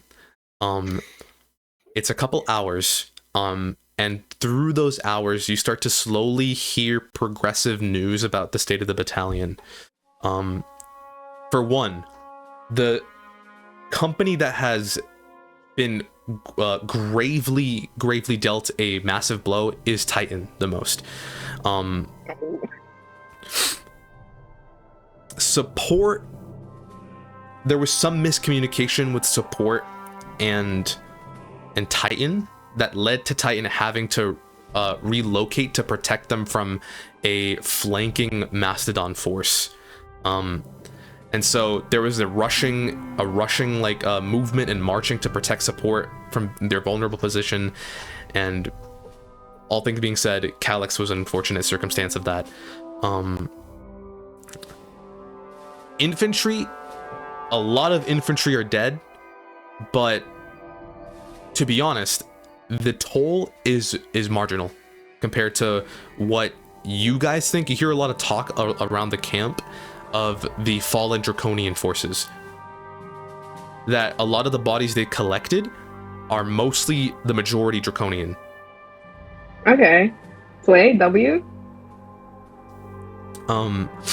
You guys hear talk that Ulysses, the Commander D-Day, is going to be giving a speech at the end of the hour, to inform his companies about what the next course of action is following this battle, and to confirm whether or not this is a victory, a stalemate, or a loss.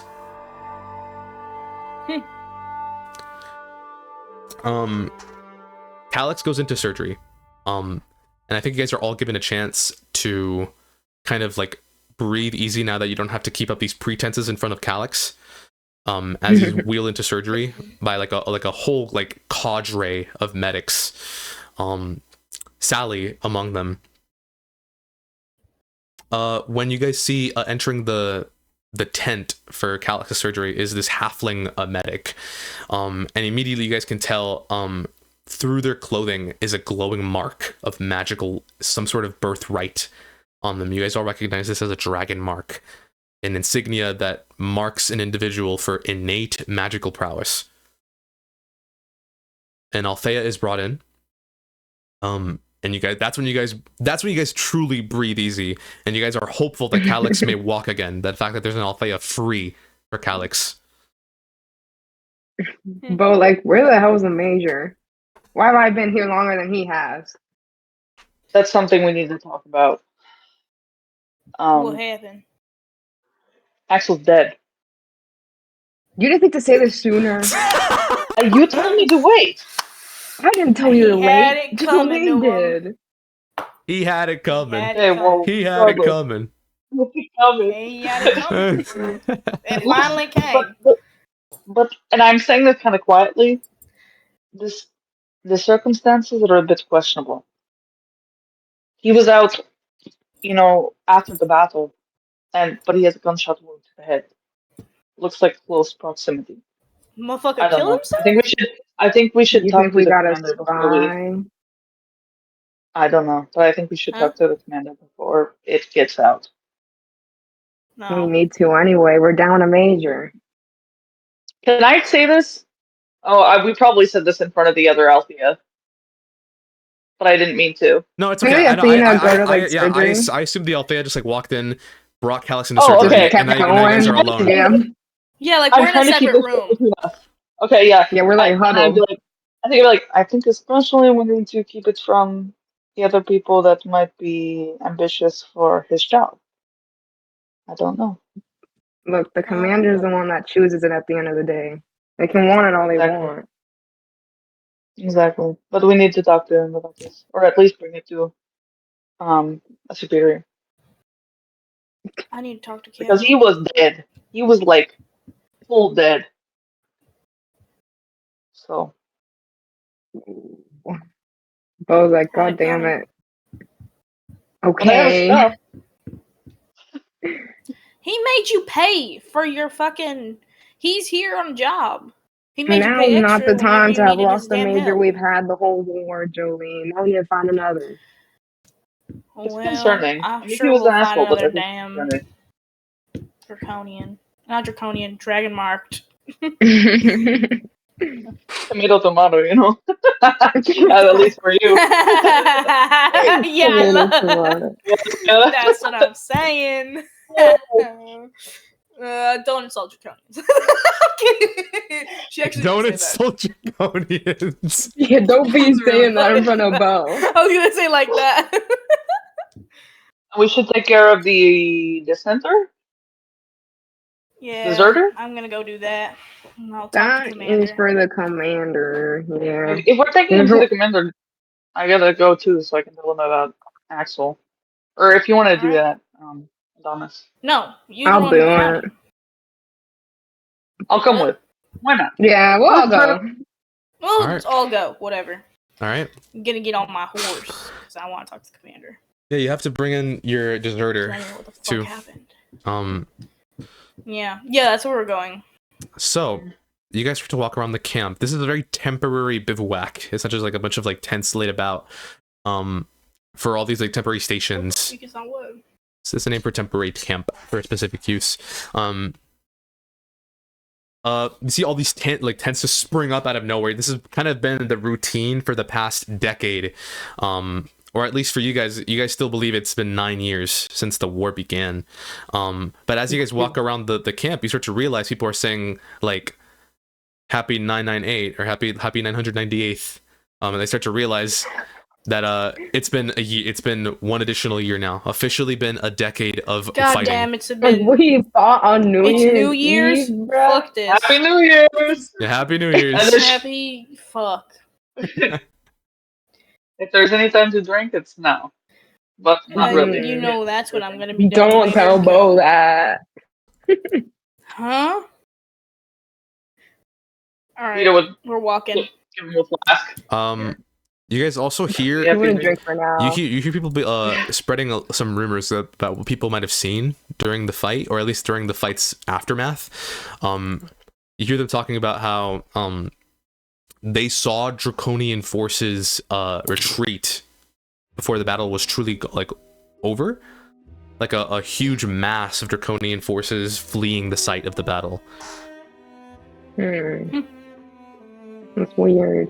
Especially if there's a majority that's dead compared to us. So you guys are gonna look for the Commander Ulysses. The commander. Bo will also, I think during the walk, he tried to keep an eye and see how many people had died. At least from his. From his infantry. Yeah. A lot of people you recognize, a lot of people you don't recognize. It kind of cycles in and out, but you try to know as many people as you can.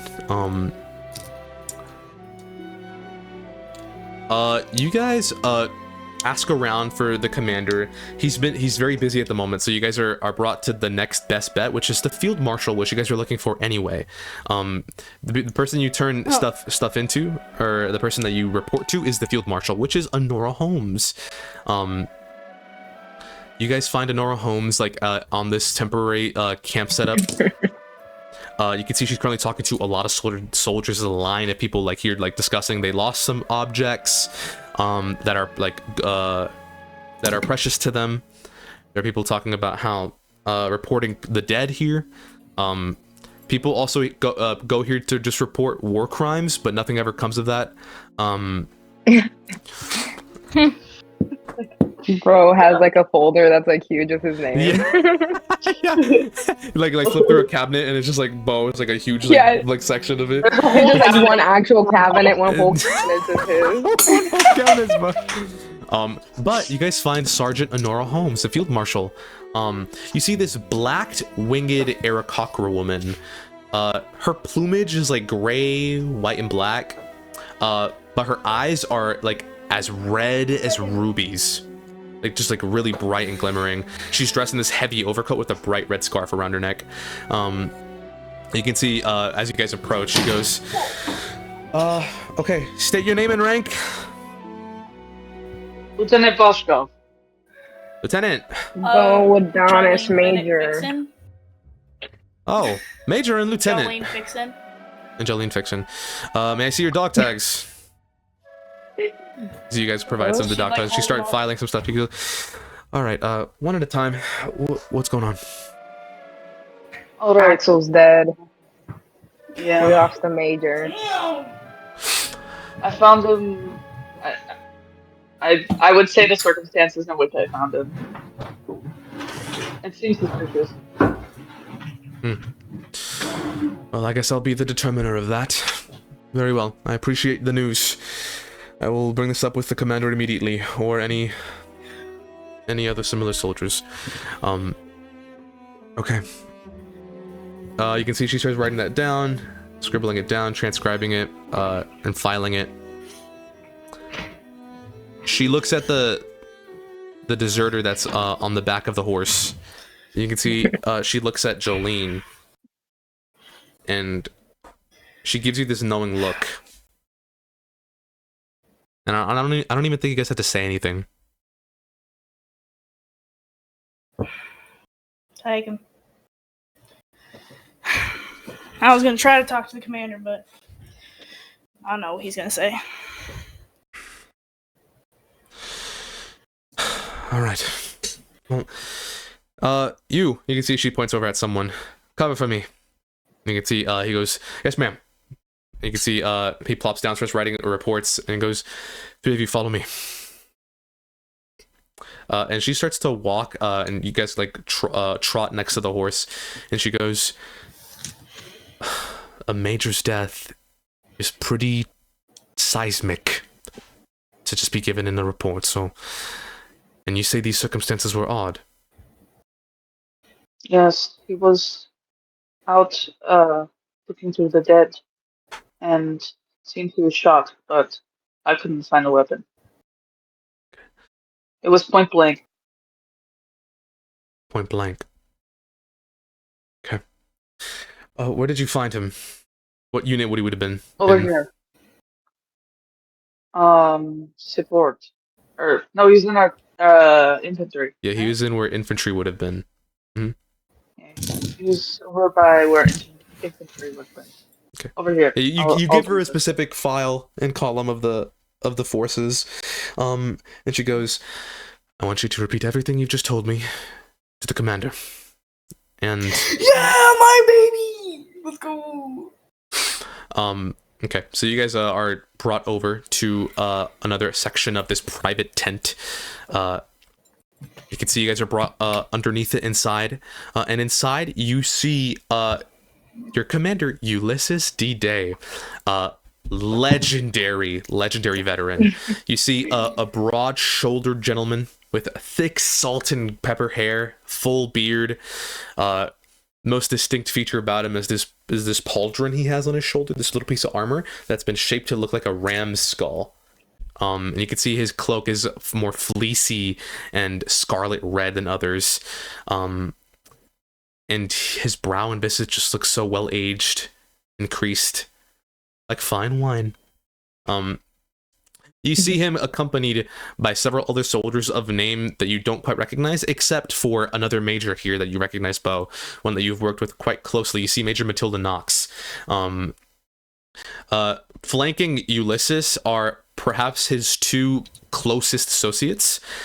One, you see Major Micah Granite. Is this Rock Genasi Elder. And you see his adjutant, which is basically like his secretary. A man named, you guys know as Ludwig Lutz. He's like this half-elven man. He's got like a really thin pencil mustache and slicked back pomade hair. They stand next to him. As you can see, Ulysses is like peering over this map and discussing with Matilda and Micah about the effects of the war, or of this current battle. You see they look up.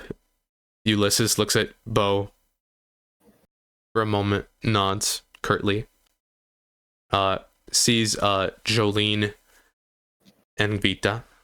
You can see he doesn't seem to be the one to readily provide formalities like greetings or nothing of that sort. You see Matilda is the one who does that. Matilda gets up and goes, Major Adonis, good to see you're all right. Hey, Matilda. We got something to report.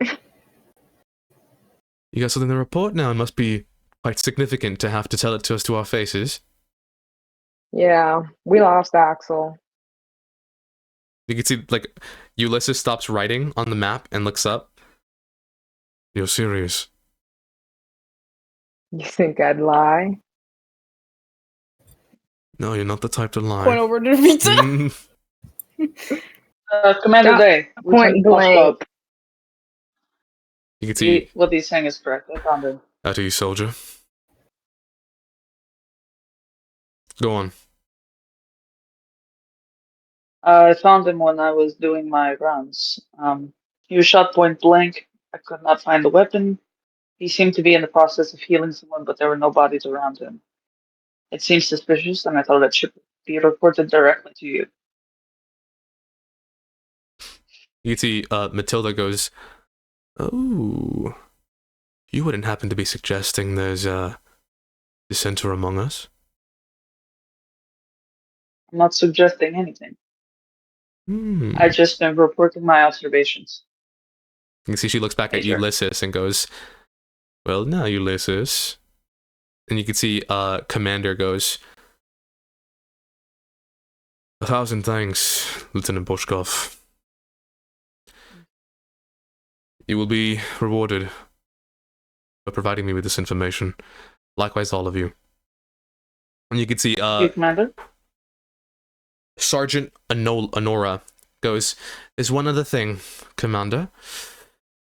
There's been another desert.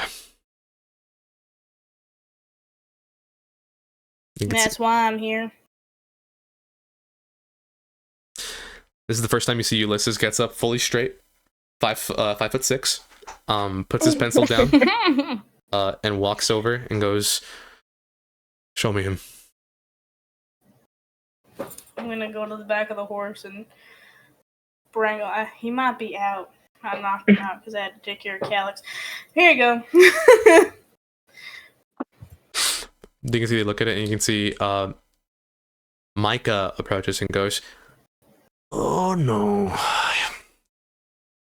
Oh no. Well, Commander Day, can I make a demonstration? And Ulysses goes, what else is there to do, old fellow? You can see Matilda grabs him off the horse, puts him on the floor. It shocks him awake. No. And you can see he coughs awake, looks up, and sees the most frightening sight he could ever expect, which is 3 majors, a lieutenant, and a sergeant peering down at him. And he just starts going wild with pleas and pleads. And Ulysses goes to Micah and goes, contact members of infantry. I want 7 firearms ready. Rifleman.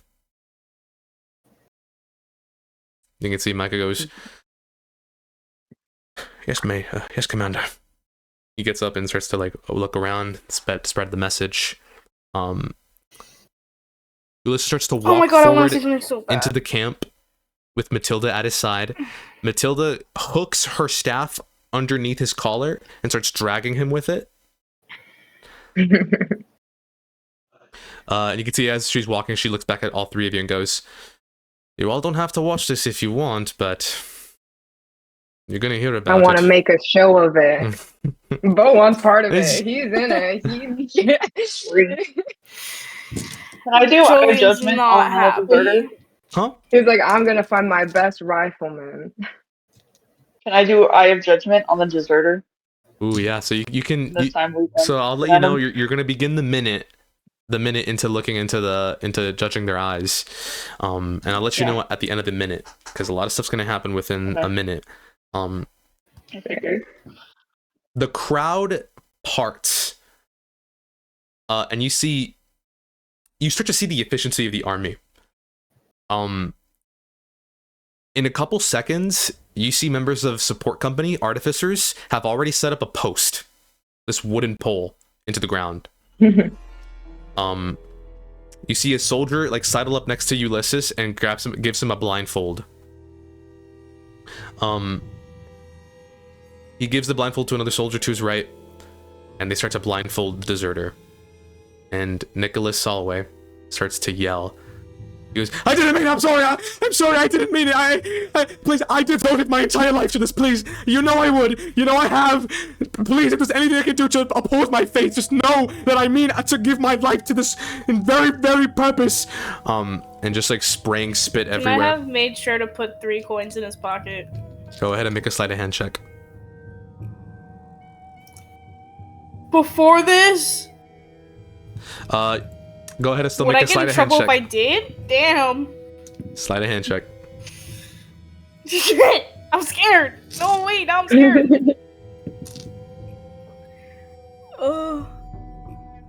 That's a non-natural 20. Non-natural 20? Don't roll, please! I'm scared! So, I think that beats Vita and Bo, right? For passive? Passive? I think Vita actually might see it. Probably. Wait, what is my passive? I just what don't, I his don't want Bo to passive see is. it, that's especially, honestly. My passive. Bo's Wait, is how do I see 17. passive? Bo's is 17. When you open your character sheet, Okay, there's yeah, the that's ability scores, and you can see there's like a number next to it. Like a double-digit number. That's your passive. I don't care if Vita sees My it. perception is Vita's 20. my homegirl. So you see it. You see it. I think Jolene, you're able to do it. Like no one stops you. Like you put the 3 coins in his pocket. But as you like get up post this like the sleight of hand, you see Matilda and Ulysses both eyeing you from the corner of their eyes. Oh, No way they didn't see that. They take the deserter. So guys, I'm gonna get shot too, guys. They take the deserter. They start tying him to the post as you see a bunch of soldiers, some red cloaks. They part and they start looking at the crowd, or they start looking at the post and the deserter. Whispers and murmurs start to emerge and emit from the crowds. You hear them go, and you see like pity, like a disease, spread amongst the entire crowd, and disappointment. As he's shouting, he's being tied up. He can't see anything now. He's been blindfolded with a white ribbon, a white cloth. Bo, if you want, you can choose the rifleman. He would. He'd choose his best men. Yeah. Best sharpshooters. Knows they won't miss. If he could, he'd be one of them. just kidding, guys. Alex is in Just surgery. Tag from 200 feet in the surgery room. Just. He's like, he wakes up, he's like, hold on. Wait a minute.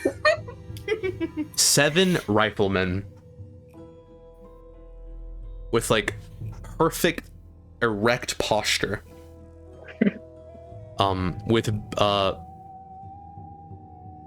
With bayonets at the end of their rifles. You can see they are ready.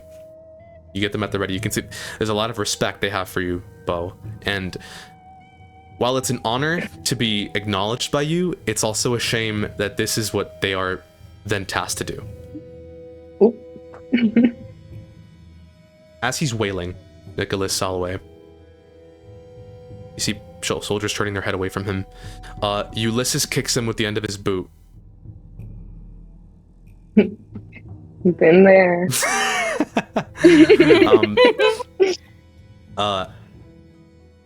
And he bends down over to him and he puts his lips to his ear. And you can see that the stun from being kicked shuts him up, silences him. And you see Ulysses speaks loud enough for the crowd to hear.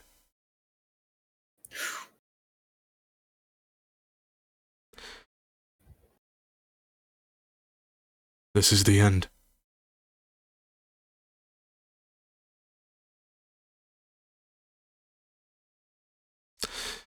You are going to die, Nicholas Soloway.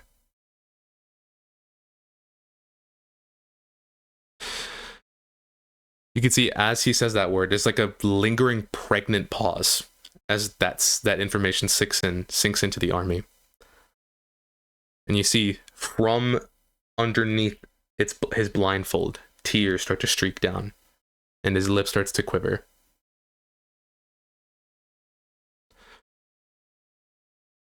No.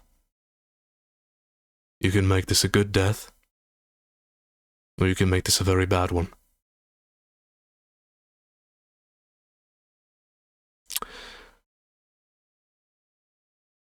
Do you want the last thing your comrades to think of you to be the tears stricken on your face?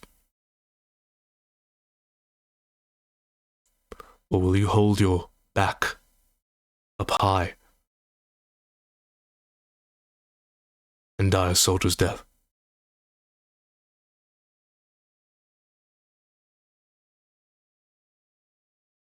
He doesn't respond. But the silence is enough of a confirmation for him.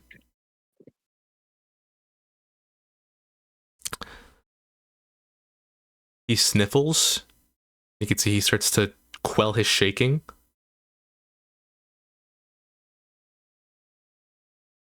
And he goes... You can see Ulysses whispers his last line to him. Then people can't hear. Go ahead if you want to try and hear. Make a perception check. I want to too. I'm not gonna lie to you. I'm not gonna lie. I want to as well. I don't think both can. Only 16. Perception. Mm-hmm. Hold on. No, that's like a 10. No, 8. It's perception. You said? Yeah. 8. 8. You can't hear it, Jolene. What did you get, Davita? I got a 16. 16. You actually can hear it. He goes, Count it a blessing that I'm letting you die with those coins in your breast pocket.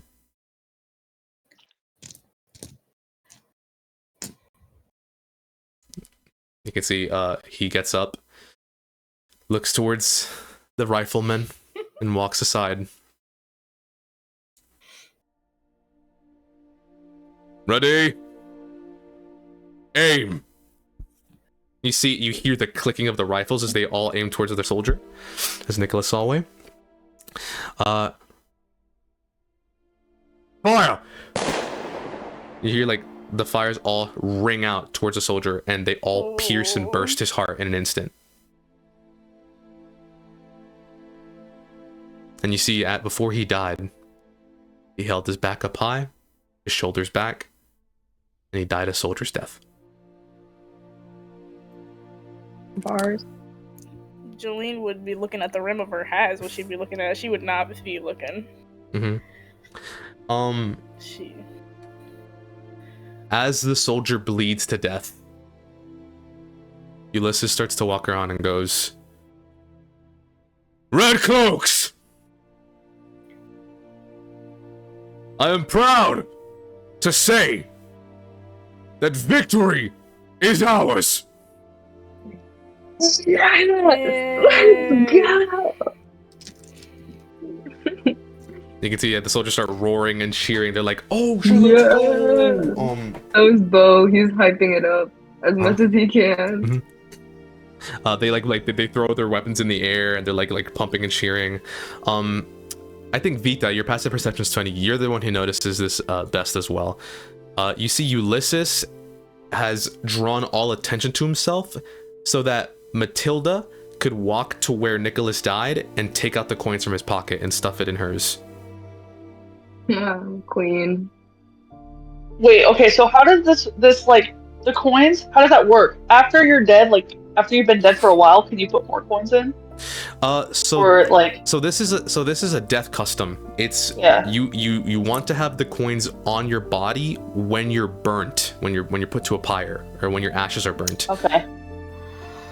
But it's always just it's just a comfort to soldiers to have the coins on their body so that they know when they pass the coins should be on them when they're cremated.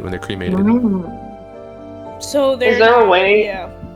Is there a way during the celebration I could kind of like stumble over, like I've been celebrating and like drinking and like kind of stumble and try to like sleight of hand put some coins back in his boot? Yes, something. I love you so much.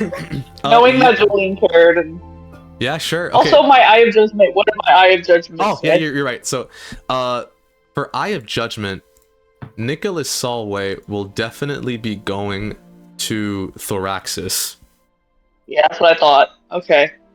Well, what? And they said the fields. What was the fields again? If they don't end up in the fields of Elysia, I'm assuming is like the highest honor that you can get. Kind of like in Greek mythology, where it's like the fields of Elysia are for honored soldiers, honorable soldiers. But like, if you don't like get heaven. if you don't get the coins, what happens? Well, this is myth. This is like myth, and this is just religion. Yeah, it's part of faith. If they don't get the coins on their person when they die, or if it's not buried with them or their ashes, they will hurtle down to the underworld known as Kazathan, Kyber's Grasp, and they will be unable to pay their fare to sail the river Hematix. Okay. All right. I'll try and sleight of hand those coins into his boot, like I stumbled. So here's what you're gonna do. You want to beat Matilda Knox's passive perception.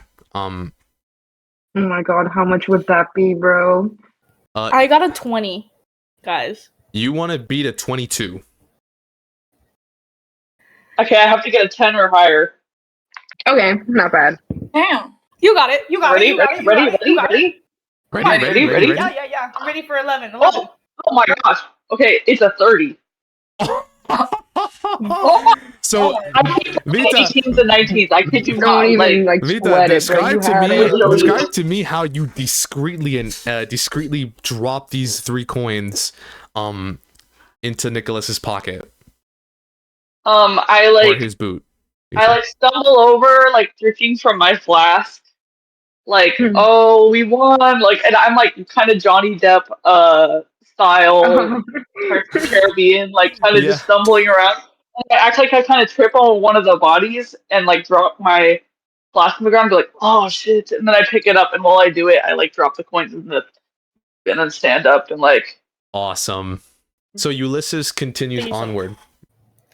He goes, with this victory, the town of Orally is ours. You can see the soldiers once again cheer. He goes, for your blood and your sacrifice, you have once again enriched our beloved land. Our land of courage. Our land of bravery. Let her pockets be laden with gold and glittering riches and gems. While we will have our tales sung, for our final battle approaches. First in battle, last to fall. What the fuck? You can see they all say that very very patriotically, and they disperse. And it's kind of unsettling the fact that Ulysses doesn't mention what just happened preceding that speech at all. The body's taken care of, disposed of. And Vita, thankfully, you think that Nicholas Solway will have enough coin to sail the River Hematix to reach Kazathan. So go ahead and mark off 3 gold. Yeah. And you guys are given free reign to go wherever you please. Yippee! We gotta check on Calix, bro. Yeah, the army starts to also like murmur to each other. You hear some soldiers go like, "Final battle, final battle." What? Yeah. It's not too surprising because that's been claimed to be there's been a final battle like claimed and heralded for maybe like 5 or 7 years. Each battle's a final battle. Yeah. But it never seems to end. It seems unending. Okay. So, we'll move over to Calix. We'll skip over to Calix. So a couple hours later, Calix, you wake up. I wake up. And your head feels like lead. But you're awake and you're back in your tent. You see Sally, Sylviana Valentine, the woman with glasses who saved you with Nigel and Costas, is over you, and you can see she goes, "Hello, excuse me, can you hear me? Hello." Oh God. Yeah. Mm-hmm. Hello, Mr. Calix Hughes. Good news. Your leg is functional. Your leg is saved. Oh, that's good. Bad news. It's gonna feel like you have a new leg for a couple days now. Some of the nerve endings had to be reconstituted, but thanks to the efforts from our Altheans, you still have working nerve function. He kind of like looks down like at the injured leg and he kind of like pats it and he's just like, that's great news. I'll take it. You might stumble around like a baby deer.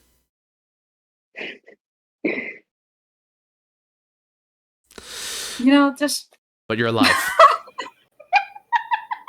That's so funny. You are alive. Oh, that's good. Could I ask, what happened? So, to be fair, Mr. Hughes, I myself am not quite aware as to what happened myself. I've been hearing reports from fellow supports that Ulysses D. Day, our commander, has given a speech that we have won the battle at Viper's Tongue. This is another victory for the Corvarian army, and by extension us, the Redcloaks. As for what happens next, we are yet to see. But it seems like we have perhaps a couple hours before we might have to return to our encampment back at Orelli. I see. Thank you, for that. One other thing, Mr. Hughes. During the operation, we had to surgically remove a couple of glass shards that were embedded into your hip. Did you keep them? It seemed as if they were a personal affection of yours, so we have stored them and safely kept them in that little jar, mason jar, to your bedside. As for the other bits that we saw when I was here, we don't know where they went. We don't know if you gave them to a loved one of yours, a comrade. Yes. They're in good hands. Hopefully. So, now that you are awake and conscious, we've already sent a message to your comrades to help you out. We need the space for further soldiers who are in dire need of operation. Kicking you Mr. Hughes, once you leave here, just so you are aware of, You have been administered perhaps about 30 milligrams of Dream Lily. I knew she was gonna fucking do that. What? If you experience hallucinogenic visions, and if they impede you in any way, please refer back to us. But the effects, I'm sorry. the effects should be wearing off. I don't. We are glad to see you're okay, Mr. Hughes, but please, we need the room now. I will let you change. I'm sure you're not mistaken. I'll let you change back into your clothes. God damn it, she wastes no time. Good. You can see she leaves that. She leaves the tent. He was about to get up and like leave and be like, and yeah, close the flap. No, you gotta change back into your clothes. Oh my day. Alone? That's true. That's true. I'll say your comrades are here to help you out with your clothes if you need any. You can see. I'll say you guys are back. Hey, so Costas, help me out. Put me my clothes back. No, I'll say that they'll only allow like one person in, so that way they don't overwhelm Calyx with how many people are here. So they'll. Host. Hey, chill. Constantinos in here, bitch. Calyx is not chill anymore. Hey. No longer chill. So Good who luck, walks in Vita. first? I'll say Jolene. They only let Jolene in, but they'll let you guys like wait outside. okay. Wait outside. Oh. What? Okay. I'll help you put your clothes back on. Damn, I tried to get the other guy to do it, but he wouldn't listen. I think Calyx he'd have this kind of like very straight face where he's like, no, it's Jolene, I got it. Say You don't got a leg. what? I don't got a leg. You don't got a leg. I mean, look at it. It's in. You need a leg to put on your clothes, don't you? It's just needs recovery. All right, stand. Damn. He kind of scooches to the corner of the bed. He doesn't get up, but he looks at her and says, Jolene, did you see what Vita administered? Yeah, it was some like yellow thing. Dream is purple, right? It's like an aquamarine teal, like light bluish color. Yeah, it didn't look like nothing. Right. Yeah, yeah, she's outside, right? Yeah. I mean, shoot, I was focusing on your face. You looked like you were gonna pass out. Trying to get all that gunk out of your mouth. Not a fun time, no. But that's You're better now. That's what matters. He's like his hands are Will shaking. be happy to see you. You good? Right. Let's go out. Come on, help me out here, Joey. I can help you. You're shaking, though. It'll be fine. Just a little bit of recovery after all that. All right. Are you cold? She'd like be getting like his like stuff. It's could you grab the bottle on the? Oh, yeah. She'd grab it, and then she'd like put it in like the little pouch she has it in. She'd like, we can give this to Theo. Now that you're awake too, we can put it in your pocket. Yes. Thank you, Jolene. He takes it, but when he goes to take it, like his hands drop it. Okay. I think can I try to catch it? Yeah, sure, you can catch it. I think she'd catch it. Maybe I'll keep it with me. Let's just get your clothes on. All right, so you guys exit the tent, and you guys see Calyx again for the first time. He looks a little worse for wear. Yeah. You can Bo would be like, yeah, big man on house. I've been walking already. He's hobbling a little bit. Yeah. Good to Wide see awake, just like nothing. Give him like a Yeah, Vito pat, was- but it's probably a bit too rough. Yeah. Adonis. He can barely Vito was stand. like, she was like sitting in the like dusty dirt, like drinking and like da and she's like, "Oh, kid, you're up," and like would stand up and like just like pat his face, like but like really tightly. Like, you Yeah. look good. Calix has a smile in his face when you do that. Mhm. Vita, hey. You know, I really appreciated what you did.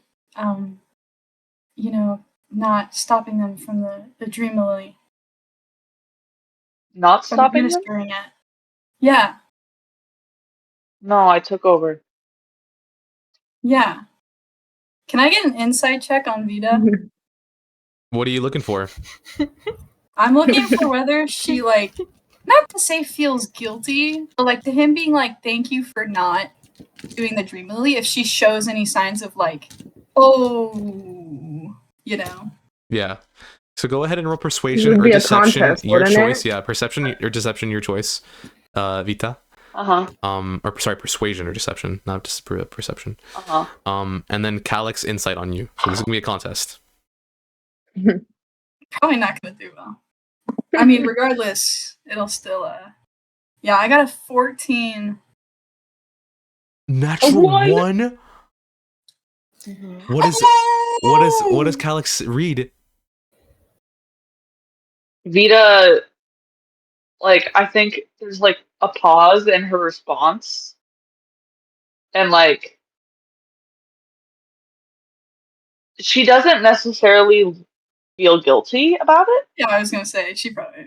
She was hoping she's more like, damn it, he like saw through it. Because like she doesn't feel Yeah. bad she knew that you had to do that. She just wanted to spare you that knowledge that it happened. Yeah. And she'd be like, I think she would see it with that nat one, I think she'd be like, sorry kid, you needed it. Yeah. His smile is it like starts to crack a little. He's like, yeah, you know, I heard from what's her name? Salvina? That bitch. Right? What I say? Fuck. Yeah. Sally. Sally. You know, she mentioned to me in there that I was administered Dream Lily.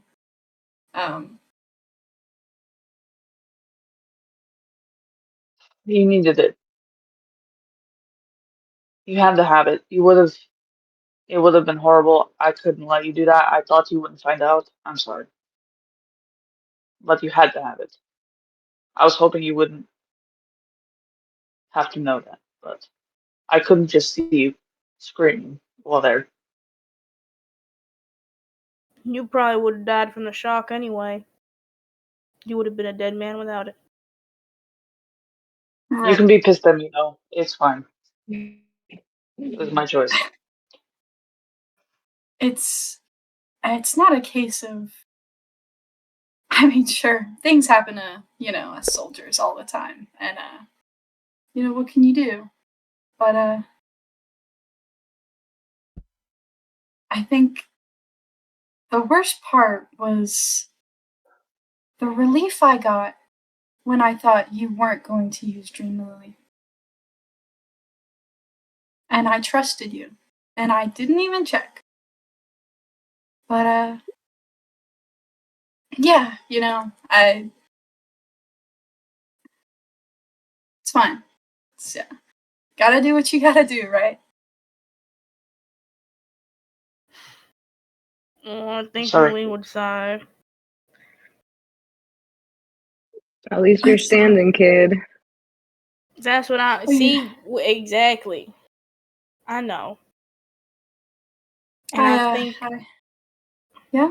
you would have thrown a much bigger fit if we made you take it anyway. As well. I thought that was what helpful. happened. Because I know you. Because I know you would have been kicking and screaming no matter what happened. So it's either you lost your leg and died, when you're standing here.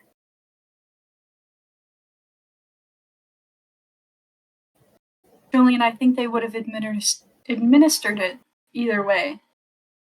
They knew it had to be done. But now it was the case of being lied to. I'm not some kid. Concealing the truth is worse than it is to just tell me right out. Look, that anxiety you were feeling, those heightened emotions, makes things worse for the healing process.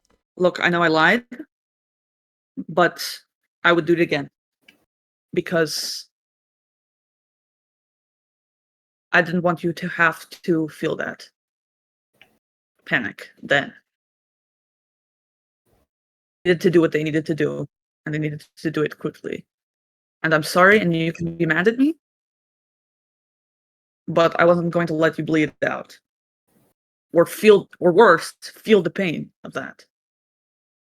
Because you're strong-willed, kid. You would have, pushed them off, done worse. Oh, Jesus. Oh, jeez. So you can punch me in the face. I don't care. Whatever you need to do. But I think, yeah, all of you can just read on Calix's face. He's not angry. He just looks, he's exhausted from what just happened. He has just lost something really important to him as of right now. And he looks defeated. He doesn't even argue. He's just like, all right, Vita. Well, when I was in there, I heard good news. We won the battle. I think Jolene knows that he's trying to. I think everyone does. Okay, Alex, you're fine. No. Maybe this is a lesson to us that we can be truthful next time. We just gotta make you do it. You're right. You're not a kid anymore. It won't happen again. You'll know when you're taking it. Because I do think it's better for you to know. Not that I want you to get injured again. Not that I want that to happen again or saying that will happen again. But I agree. Yeah. Thank and you, we'll, Julian. we're gonna get this fixed right now. We're gonna go to Theo and see how he's doing. We're gonna get it fixed, and we're gonna fix our mistake next time. How's that sound?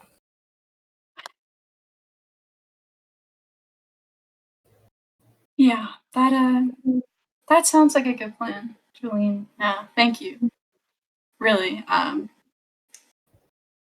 it's yeah. Well, let's see if Theo's busy or not. It's can I take that from you? Will you hold it this time? She's like holding. She's gonna maybe cup your hand instead this time. Yeah, no, he's able to take it this time, and he actually holds on to it. Okay. I think Keep it with you. Bo would kind of want to whisper to Calix. Oh, like if it's any consolation, I would have told you. Sorry, this was really funny that I would have told you. I would have done it. No, yeah, I would have told you. Jolene wouldn't have. She would not wanted have. them to just administer the Dream Lily. He was like, just do it and get it over with. He didn't want to lie to him. So he would have been like, I would have ended up telling you at some point, not gonna lie. I know you would have, Bo. Thank you. Yeah. Sorry you were lied to. All right. So you guys are gonna go check on Theo in support in the maintenance unit. Theo! Yeah, the Titans. As you're on your way, something surprising happens. You're still in support. When all of a sudden revealing themselves from out of a tent to your right. You guys see you guys see a this Foxian woman with cherry blonde hair, rosy eyeliner and chic markings. She has an ornate cloak and an impressive air of elegance and status. You guys see Lavina Erusso. I don't like the thought of someone who could be next to her right now. So she immediately like appears from out of the medical tent, and she looks at all four of you and goes, "Ah, Galix." Lavina. Hey. Damn it, she's French. Galix. You can see she sides up next to you. You remember her when she was young, but now she's grown. She's grown a lot taller. She's not as small as she once was. But she looks over at you and goes, "I heard you were injured, but you look okay." Yes. Luckily, they gave me some of the good medics for this one. So, he kind of like pats his bad leg and he's like, I gotta learn how to get back on it, but that's all right. How are things on your side? Well, things to go a little bit smoother. Just checking on some soldiers to ensure their status. But you can see she just like came out of this random tent. She looks a little bit caught off guard seeing you guys all here. But she looks around and goes, "Well, Galix, I'm glad to see you are safe. I don't know what I would have done in this army if you were not here with me." That's very kind of you. As a gift for your perseverance, if you want, I could perhaps pull your ear right there. Well, I wouldn't say no. And in exchange, perhaps you can tell. You can see she looks you up and down and goes, "What is that jar you hold?" Yeah. Yes. Where it got crushed during the battle, but we're on our way to fix it. Something very special to me.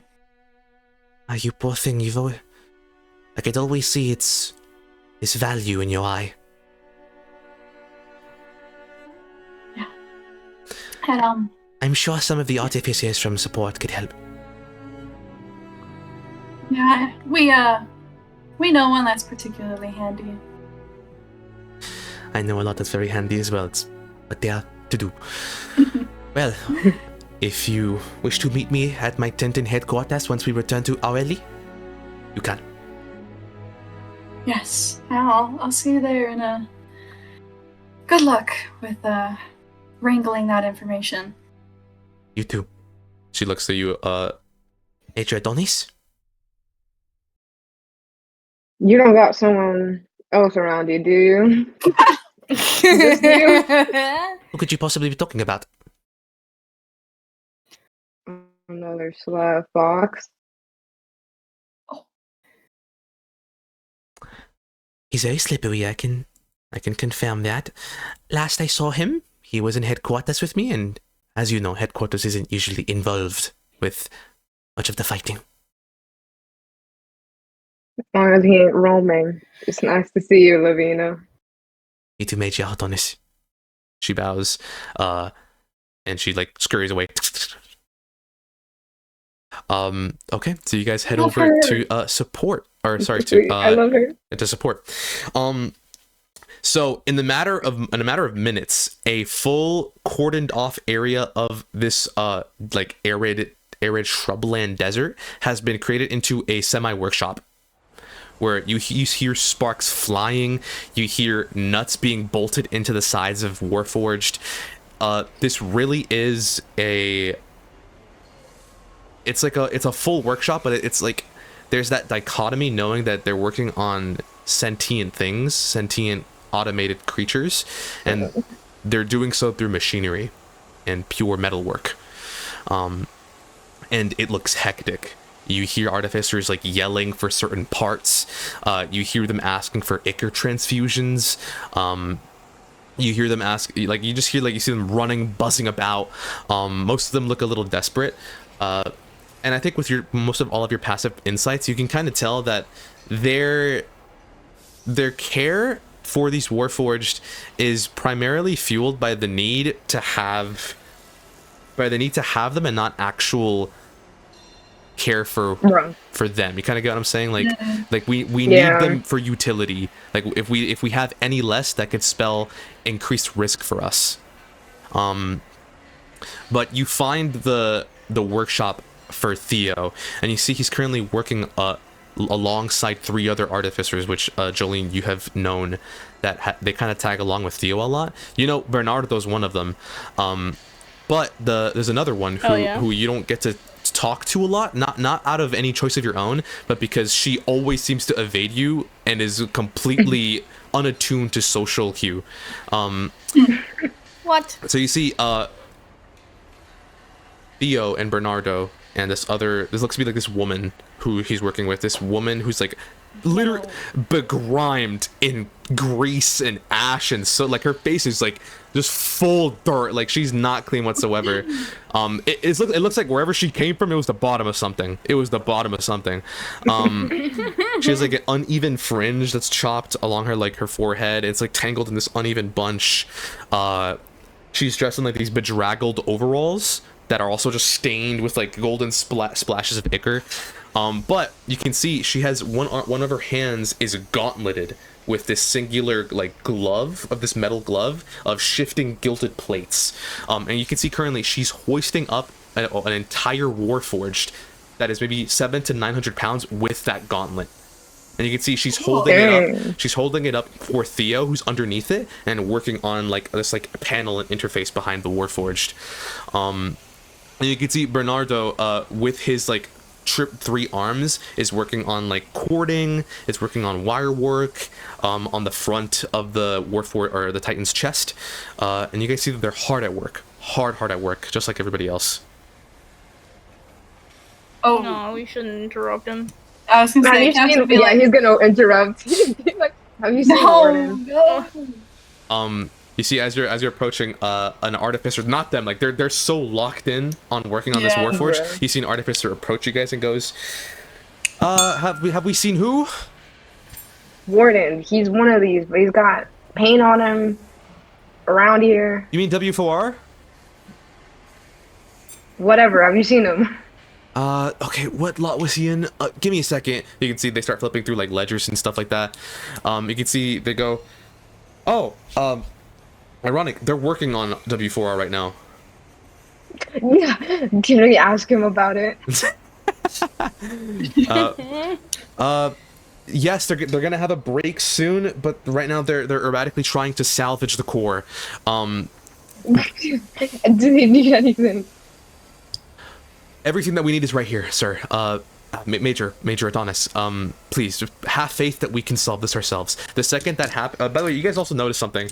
As Bo is talking to this artificer, this support maintenance officer, some apprentice of Bernardo, you think, you see a small little group of Warforged approach beside the workshop, the lot that Warden is being worked on, and they just seem to look dejectedly at Warden being worked on. You recognize some of these Warforged. Popular, bro. Yeah, you recognize some of these Warforged because as you see, as Warden's being worked on, you hear like this. You hear a bright flash of something being like captured. Oh, what's up? Picture? It's the guy. It's the random fucking guy who. The robot with the pictures? Is that, can I like switch to the source of Yeah, the light? as you're talking, you hear you kind of like flinch a little bit as you guys look over to your right and see part of this little group of Warforged, a small 3-foot tall Warforged that's shaped like a daguerreotype camera and has like a suit. I could kick you. They look like a suitcase with foldable arms and like this bronze lattice work for arms, but would just look like a camera lens for a face. And you can see Knock that off. you can see Dag. You know, this is Dag. Dag is looking at Warden, very sad and taking sad pictures. You think like you can just kind of tell by the tone, like emo picture. You want take a picture? It'll last longer. That's what- This thing a little startling, I think, for like Bo. You're like, yo, stop that! And you keep talking to the artificer. He starts giving you updates Yeah. about Warden over the past He's couple getting like hours. overstimulated, Yeah. bruh. Calix, Vita, and Jolene, you see there's a specific model of Warforged that's along with Dag that you've kind of only ever heard about and seen before, or like just kind of heard rumors about. But you see, there's a diplomatic envoy model here. There's an envoy model here, which is basically a Warforged that is looked to resemble or is built to resemble a humanoid, like a real human. So you can see this Warforged's face is made out of carved porcelain. And you can see like real molded digit fingers start to rub the head of Dag, and you hear a voice from out of the Warforged, which, as you all know, is rare for a Warforged to even possess. You hear, there, Dag, Daguerreo type model prototype 4. We hope Warden will be okay. Oh, can I go up and give Dag a little head pat and be like, "Hey, bud"? Dag looks up, literally blinds you with like a full picture. The picture is like a low one like this, and Calvin is like, Yeah. You see like a picture printout of Calix like, God. "Can I take it, please? Can I please take it?" you take it. You take it. She's like shaking it. Jolene. You better see not. like a picture. It's like a picture of like the It is, yeah. Alex like, "It's okay."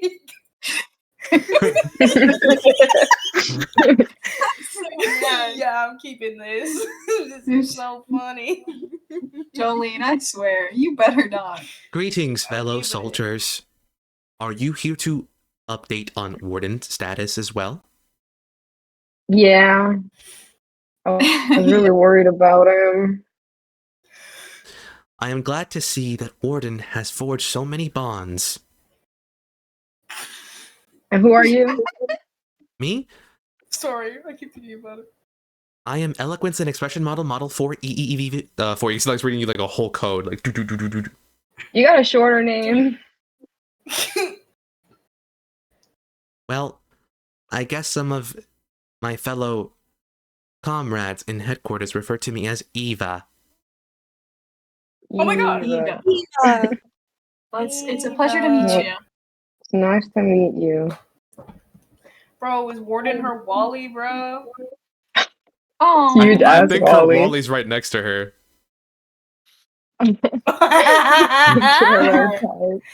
Man, you two are a thing.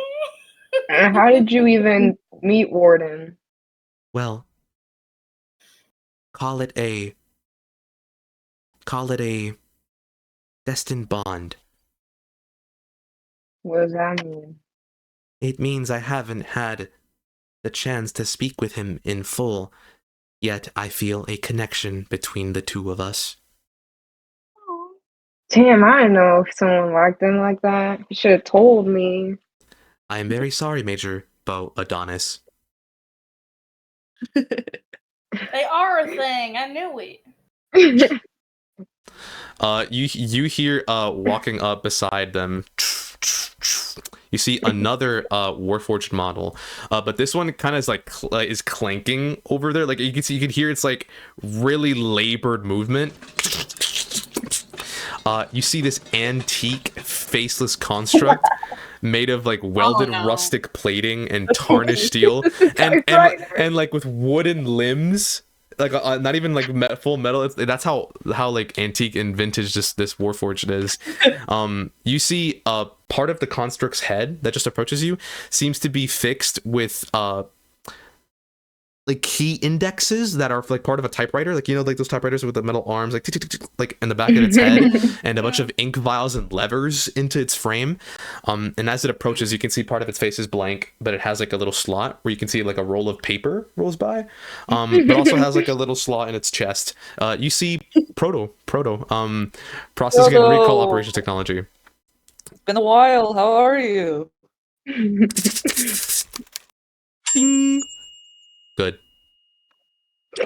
Good. 1 hour to type good. Have you done any more work on your drawings? I've been missing them. I wanted to ask that so bad. You see, it prints it out this time. You see a sheet of paper is printed that just looks to be like a sketch outline with a bunch of brackets and like lines. It's Oh made my of God. pure type code. I love it. Thank you so much. I'll put this up in my tent. I've been needing some new decor, so thank you. I might come back. Confidence back. You see colon Put it V. in there. Oh, Aww. Huh? Colon. Would you say Oh. Proto is like nostalgic to Calyx? Yes. no. Aww. I just think he always gets a little softer when he sees Proto, of just like a nostalgic reminder of like home. Mm. You see Aw. you hear ding. You see across his face reads W4R. Aw. War. W. Or- Oh, That's Warden. And writes like Yeah. in full colon Oh. Warden. And then you see Thanks. Warden ellipses ding. And you see colon left facing parentheses. Oh, you're all here to That's see him? great. I didn't know he was that Aw. popular. You thought you were his only friend? Damn. it'll be okay, Proto. Well, I He's didn't. He never told me about all of this. You We hear usually tell each other everything. He's got a girlfriend You and hear, everything. Private life. Eva go, W4R is the first of his making that I've met that is capable of suboptimal speech synthesis. Yeah, right. That was me. I want to talk to him. That was you? Oh, wait, that's Oh. kind of illegal. No, He's kidding. it wasn't him. He just asked for it and they got it done for him. So he got permission. I thought it'd be a good idea for war. You know, if I could communicate with him. That is very wise and Yeah. perhaps very intelligent of you, Major Bo Adonis. Oh, thanks. Don't let it go to his head. What little is there? I really don't kill me, okay? Oh my god. But wants to be a wingman for Warden, man. Like with Eva. Like, you know, Warden's real great. Saved my life a lot of times. He'd love to talk to you. Unfortunately, I am bound to headquarters company, and so I am only tasked with helping with pre-battle contexts, never full-on assaults or engagements. Well, you should just visit him because you want to. I wish I could, Major Bo Adonis, though I am bound to the will and command of my creator. Who's that? Who's that?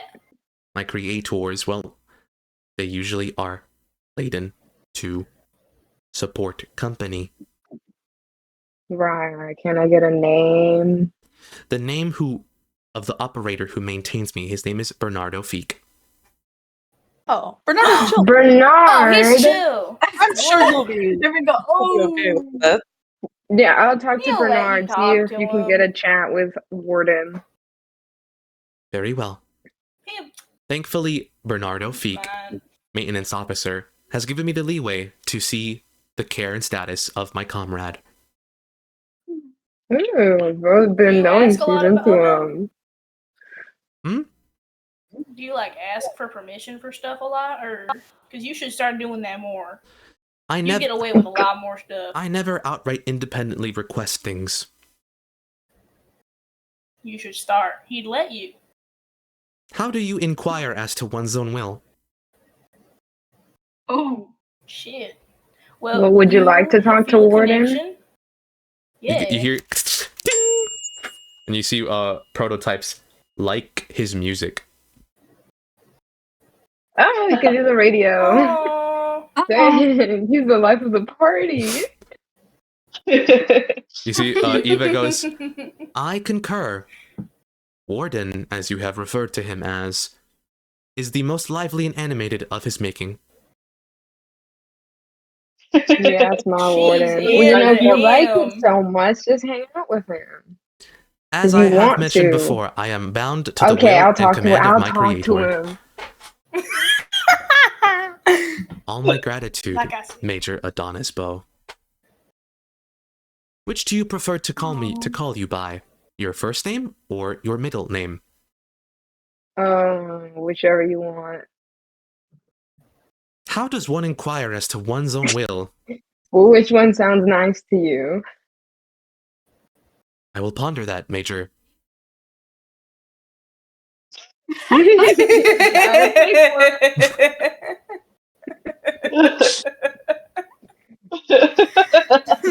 I like Adonis. Major Adonis. But do you like it? No, but do you like it? Just cause I like it doesn't mean you gotta You can see ponder it. Not me. like this weird, I already decided. solid and placid porcelain face looks at you all, like just kind of like stays there. I feel like Just Joey, ponder it. You've already broken one of these things. You gotta stop asking these questions. You know, just ponder I it. got Just a knack ponder for it. You it. got time. You see Proto Like, looks up at we Eva, have takes a photo of Eva. Well, I'm sure that Warden appreciates you all showing up for him. We need to get this guy a voice. She's gonna point at Proto. Not Proto, the Dag? Daguerreo, Dag. Yeah. I don't think I want that thing to have a voice. Bro, It's she's gonna be gonna keep annoying. flashing us in the face. I'm half blind already. I think that's his way of showing love. Here, Dag. He doesn't take a photo. I wanna do it. I He wanna doesn't- do it. Oh, what the hell? Yeah, everybody's mad at me today. I'm gonna You go. bitch. He like turns away awkwardly. Yeah. He's like, You photo taking little. That's really funny. You hear one of the artificers likes like on the candid workshop go photos. like, "Oh gosh, hey, you all," and he like gestures towards the the Warforged. Can you all return to your designated spots, please? Come on, go, scat, shoo. hey, Sure. hey, what's the big deal? Hey. Now, what's the big deal? They are interfering Wait, in a pull your very major status, Adonis. Okay, wait. Adonis, What do your if they? thing. What are they doing that's interfering? Listen, we just can't have them here. We need to minimize how many people are. And you can see as this person's talking to you, suddenly, you didn't even notice this until it happened. A shadow nudges this guy towards you, like pushing past him, and he goes, "Ah!" Whoa. And a figure strides to the workshop where Theo, Bernardo, and this woman are. And you see they grab a stool and they sit down before them. And you see approaching this camp, see a pale woman with raven black hair woven into a long braid. Oh, wait, I know who this is. Get out. Why is she here, man? Get Get out. her out. Get out. Get out! With Can you immediately like kind of go into the shadows? Low-key. muted Like, muted carmine eyes. And you can see her uniform is like so many golden cords and epaulets. You see Maximina Deandres sits down. And you can see Artificer turns around and looks at her and goes like, "Hey, wait, hey, please give it." And you see now after 10 years, her mechanical tail used to be a scorpion tail, but it has now been refined to be shaped like a spine on her back, outside of her uniform. But each of the vertebrae, like the little columns on the spine, have been sharpened to have like dagger points at the ends of them. Gosh. You can see the tail points towards Theo as Theo's working. And you can see Theo Theo goes like, whoa. You can see Bernardo goes like, Adonis, please. and you hear just one word that Maximina speaks. Longer.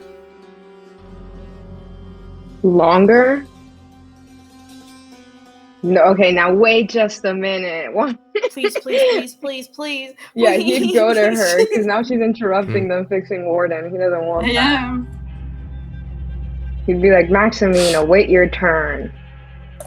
Turns around. You see Maximina look at you. Ah. There you are. Ooh. How many? Oh. Couple hundred, Couple hundred? maybe more. I lost count. That's interesting. Nature. I never keep count. I usually always beat you, don't I? Not if you don't keep count.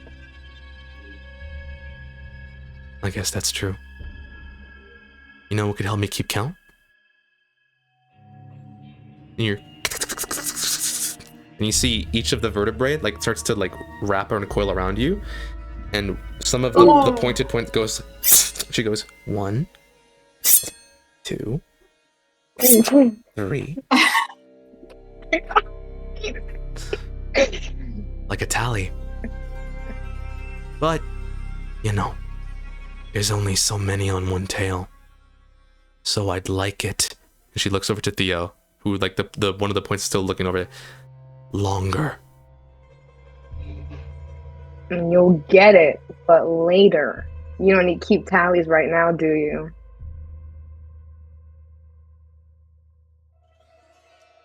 You can see she looks over at Theo.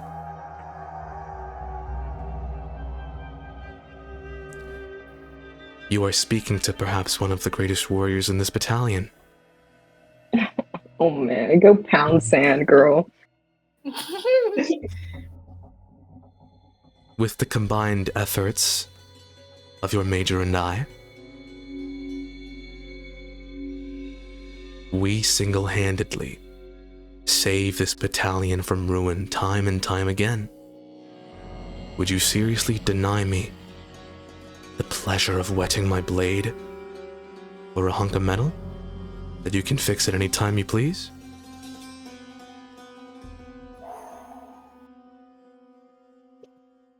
As the major, and as your major, I think this hunk of metal will do a lot more. All right. Well, I would like for you to make an intimidation check or persuasion, your choice. No, guys, it's a negative, guys. Can I guidance? Sure, you can guidance. How do you guidance? What does guidance look like in this situation? It's me looking, he meets my eyes, so I'm in the shadows now, and I like open my eyes and I'm like walking. Yeah, I give him a look. All right. The DC is 17. The reason why it's not that high is because she does respect you. Dang. No. Didn't make it, you guys. God, please. No. No, it's a -2. Wait! With my mask on, I have advantage on intimidation tech. Oh, you can put your mask on. That's so cool. Yeah, go for it. That's what the mask is for. That's what the mask is. That's what the mask is, bro. The mask is. No, I still don't make it, especially with my negative. I got like 14. What? Very close. We tried. Oh my God. Bo, if it were anybody else, like your mask, like you said, Yeah, the they'd shifting be dead. plates shift. What is it? What is the visage that appears on the mask this time? I think it's I think it would swap to one that looks like he is like pissed and angry, kind of. I think he'd pull out the demon one, bro.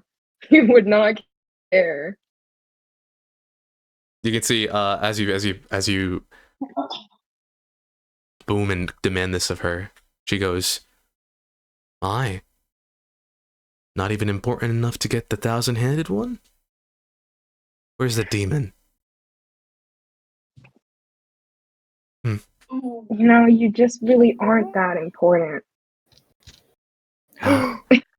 Ouch. Oh God. That means a lot Oh, coming God, from you, Major.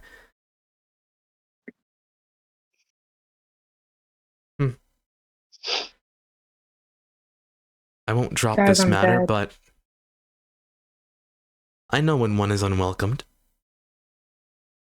I'll come back in 30 minutes, and this time I'm not taking no for an answer. She stands up, grabs the stool, and starts to walk away. You can see the artificer who was like managing their lot has pissed his pants based off what you have done, and is like, that's our stool. Okay. Oh, I got you guys 30 minutes, guys. Please. What did she want?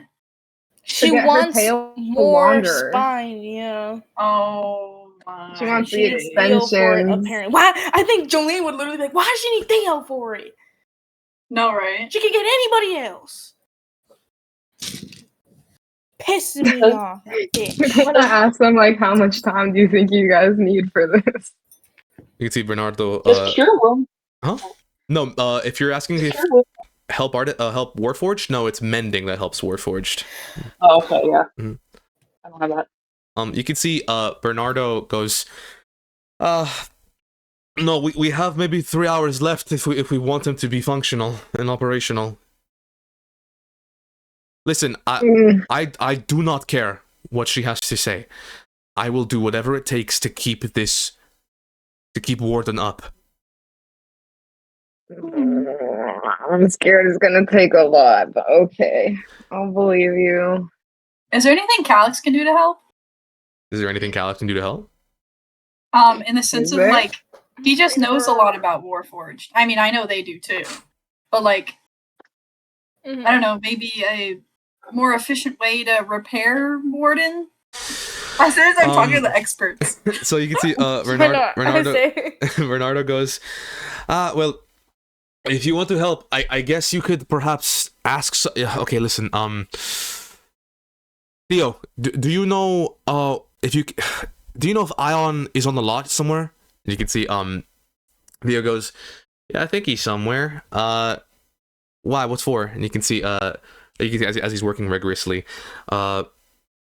Bernardo goes, if one of you could go speak with Edwin Ion and ask him if he could provide us some metalwork and some plating, that would be amazing. Right now we're working on a shortage of metal. It's gonna take too long to strip away the plates on Warforged who are confirmed fallen and in disrepair. But if we could find some ready available metal plating immediately that's ready to use, that would be just fine. I believe Edwin Ion might have some. Question. Mm-hmm. Do I know him? You do know him. Like, have I talked to him at all? Or have I just seen him in passing? You've only seen him in passing. Okay. Oh my days. What? You see Calix